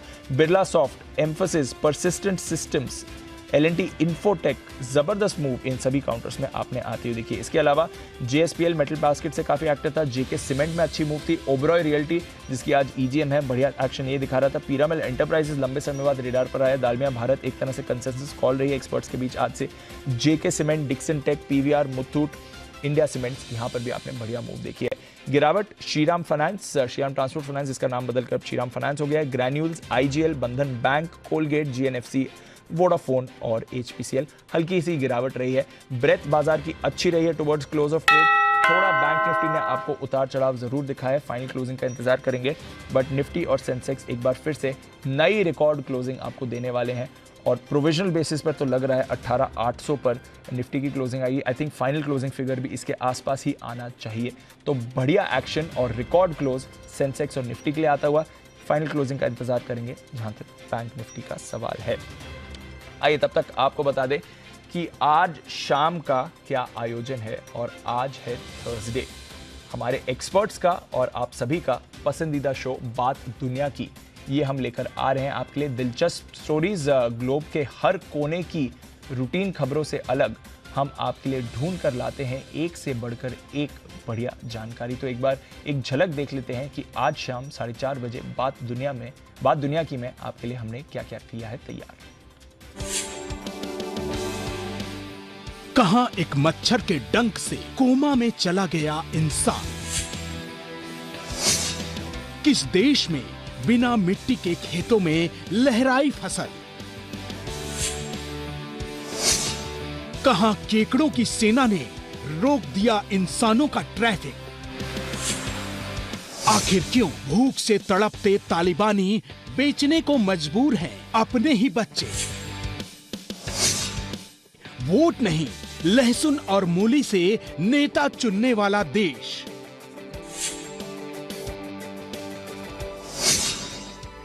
देखिए बात दुनिया की आज शाम 4:26 पर सिर्फ जी बिजनेस पर। इंटरेस्टिंग स्टोरीज हर बार की तरह इस बार भी बात दुनिया में आएंगे। आइए हमारे एक्सपर्ट से भी एक बार जान लें कौन सा स्टोरीज उन्हें पसंद आ रही है। बंसल जी, ब्रेक के बाद आप ही आए हैं सर, बताएं आज शाम कौन सी स्टोरी आपके रेडार पर रहेगी? देखिए दीपांशु, आज तो ऐसा नहीं है कि एक ही स्टोरी को देखने का वो है। एक तो वो केकड़ों की सेना वाला, भूखमरी वाला और वो मूली वाला, मतलब कि सारा कंटेंट थोड़ा सा होता है ना जैसे मसाला चाय टाइप, तो सब कुछ देखने का मन है दीपांशु। तो पूरा ही देखेंगे दीपांशु। जो 2-3 बताए हैं वो थोड़ा सा इंटरेस्टिंग टॉपिक्स लगे हैं, तो तीनों में इंटरेस्ट है दीपांशु। तो पूरा तो देखना ही है शो, बट ये केकड़ों की सेना वाला काफी इंटरेस्टिंग दिख रहा है। जैन साहब, देखो मैं केकड़ों की सेना वाला तो देखने में मुझे डर लगेगा, तो देखूंगा नहीं। बाकी एक से दुख लगेगा जो बच्चों की बेचने वाली बात है। बाकी ये मच्छर में कोमा और ये जो लहसुन मूली वाला, ये इंटरेस्टिंग है। खाने के बाद दोनों से ही अच्छी खासी बदबू आती, तो कंपैरिजन भी बढ़िया किया है। गाजर और मूली करते तो बढ़िया था, और उन्होंने मूली और लहसुन किया है। सो लेट्स सी किस तरीके का न्यूज होता है। बिल्कुल, तो इंटरेस्टिंग होने वाला है। खाने पीने के पदार्थों से अब आप अपना नेता चुन सकते हैं। किसने सोचा था ऐसा भी दिन आएगा। बट चलिए, इंटरेस्टिंग स्टोरीज हैं बात दुनिया की, आप जरूर देखें। हमारे एक्सपर्ट्स तो देखने वाले हैं आज शाम 4:30 बजे। आगे बढ़ते हैं। देश के इन दिनों मोबाइल नेटवर्क का बुरा हाल है। हर जगह से खराब नेटवर्क की शिकायतें आ रही हैं। वीडियो तो छोड़, कई जगहों पर तो बात करने की भी दिक्कत होती है। लेकिन ट्विटर और इंस्टाग्राम पर कंपनियों के कस्टमर केयर को टैग करके लोग मैसेज भी करते हैं, कंप्लेन भी करते हैं, मगर कंपनियां कोई जवाब नहीं देते हैं। एक ऑटोमेटेड रिप्लाई ही आ जाता है। कहा जा रहा है कि कंपनियों ने 5G का ट्रायल शुरू कर दिया है, हालांकि 4G और 3G सेवाएं भी प्रभावित हो रही हैं। सच नहीं पता। आज 6 बजे आपकी खबर आपका फायदा में हम खराब होती मोबाइल सर्विसेज के बारे में करेंगे बात। जानेंगे कि 5G के दौर में क्यों 2G सर्विस भी नहीं मिल रही है, कब तक ये दिक्कत दूर होगी। चर्चा में होंगे हमारे साथ विराग गुप्ता साहब, एडवोकेट सुप्रीम कोर्ट के, विमल बाखलू साहब जो कि हैं पूर्व CMD TCIL के, और साथ ही अनिल कुमार जो कि एडिटर इन चीफ हैं टेलीकॉम लाइन के। शाम 6 बजे जरूर देखें। 5G आया, 4G डगमगाया। इसके साथ ही मनी गुरु में बाजार की तेजी का फायदा उठाना है तो उन कैटेगरी को पहचानना बेहद जरूरी है जिनको इस तेजी का फायदा होगा। आज बताएंगे दमदार तेजी की वो कैटेगरी और वो फंड जो कराएंगे बम्पर कमाई। 6:30 बजे मनी गुरु में देखिए तेजी में मुनाफे की स्ट्रैटेजी। लाइफ हाई पर है बाजार, अब आपको अपने पोर्टफोलियो में क्या करना है। फिरोज अजीज साहब, डिप्टी CEO आनंद राठी वेल्थ के, हमारे साथ होने वाले हैं शो में। इसके अलावा 1 दिसंबर यानी आज से ही भारत औपचारिक रूप से G20 का अध्यक्ष बन गया है। भारत के G20 प्रेसिडेंट बनने के क्या मायने हैं, G20 के लिए क्या एजेंडा तय करेगा भारत, क्या थीम रहेगी, करेंगे पूरा विश्लेषण इंडिया 360 में। जरूर देखें भारत G20 विधाता, शाम 8 बजे।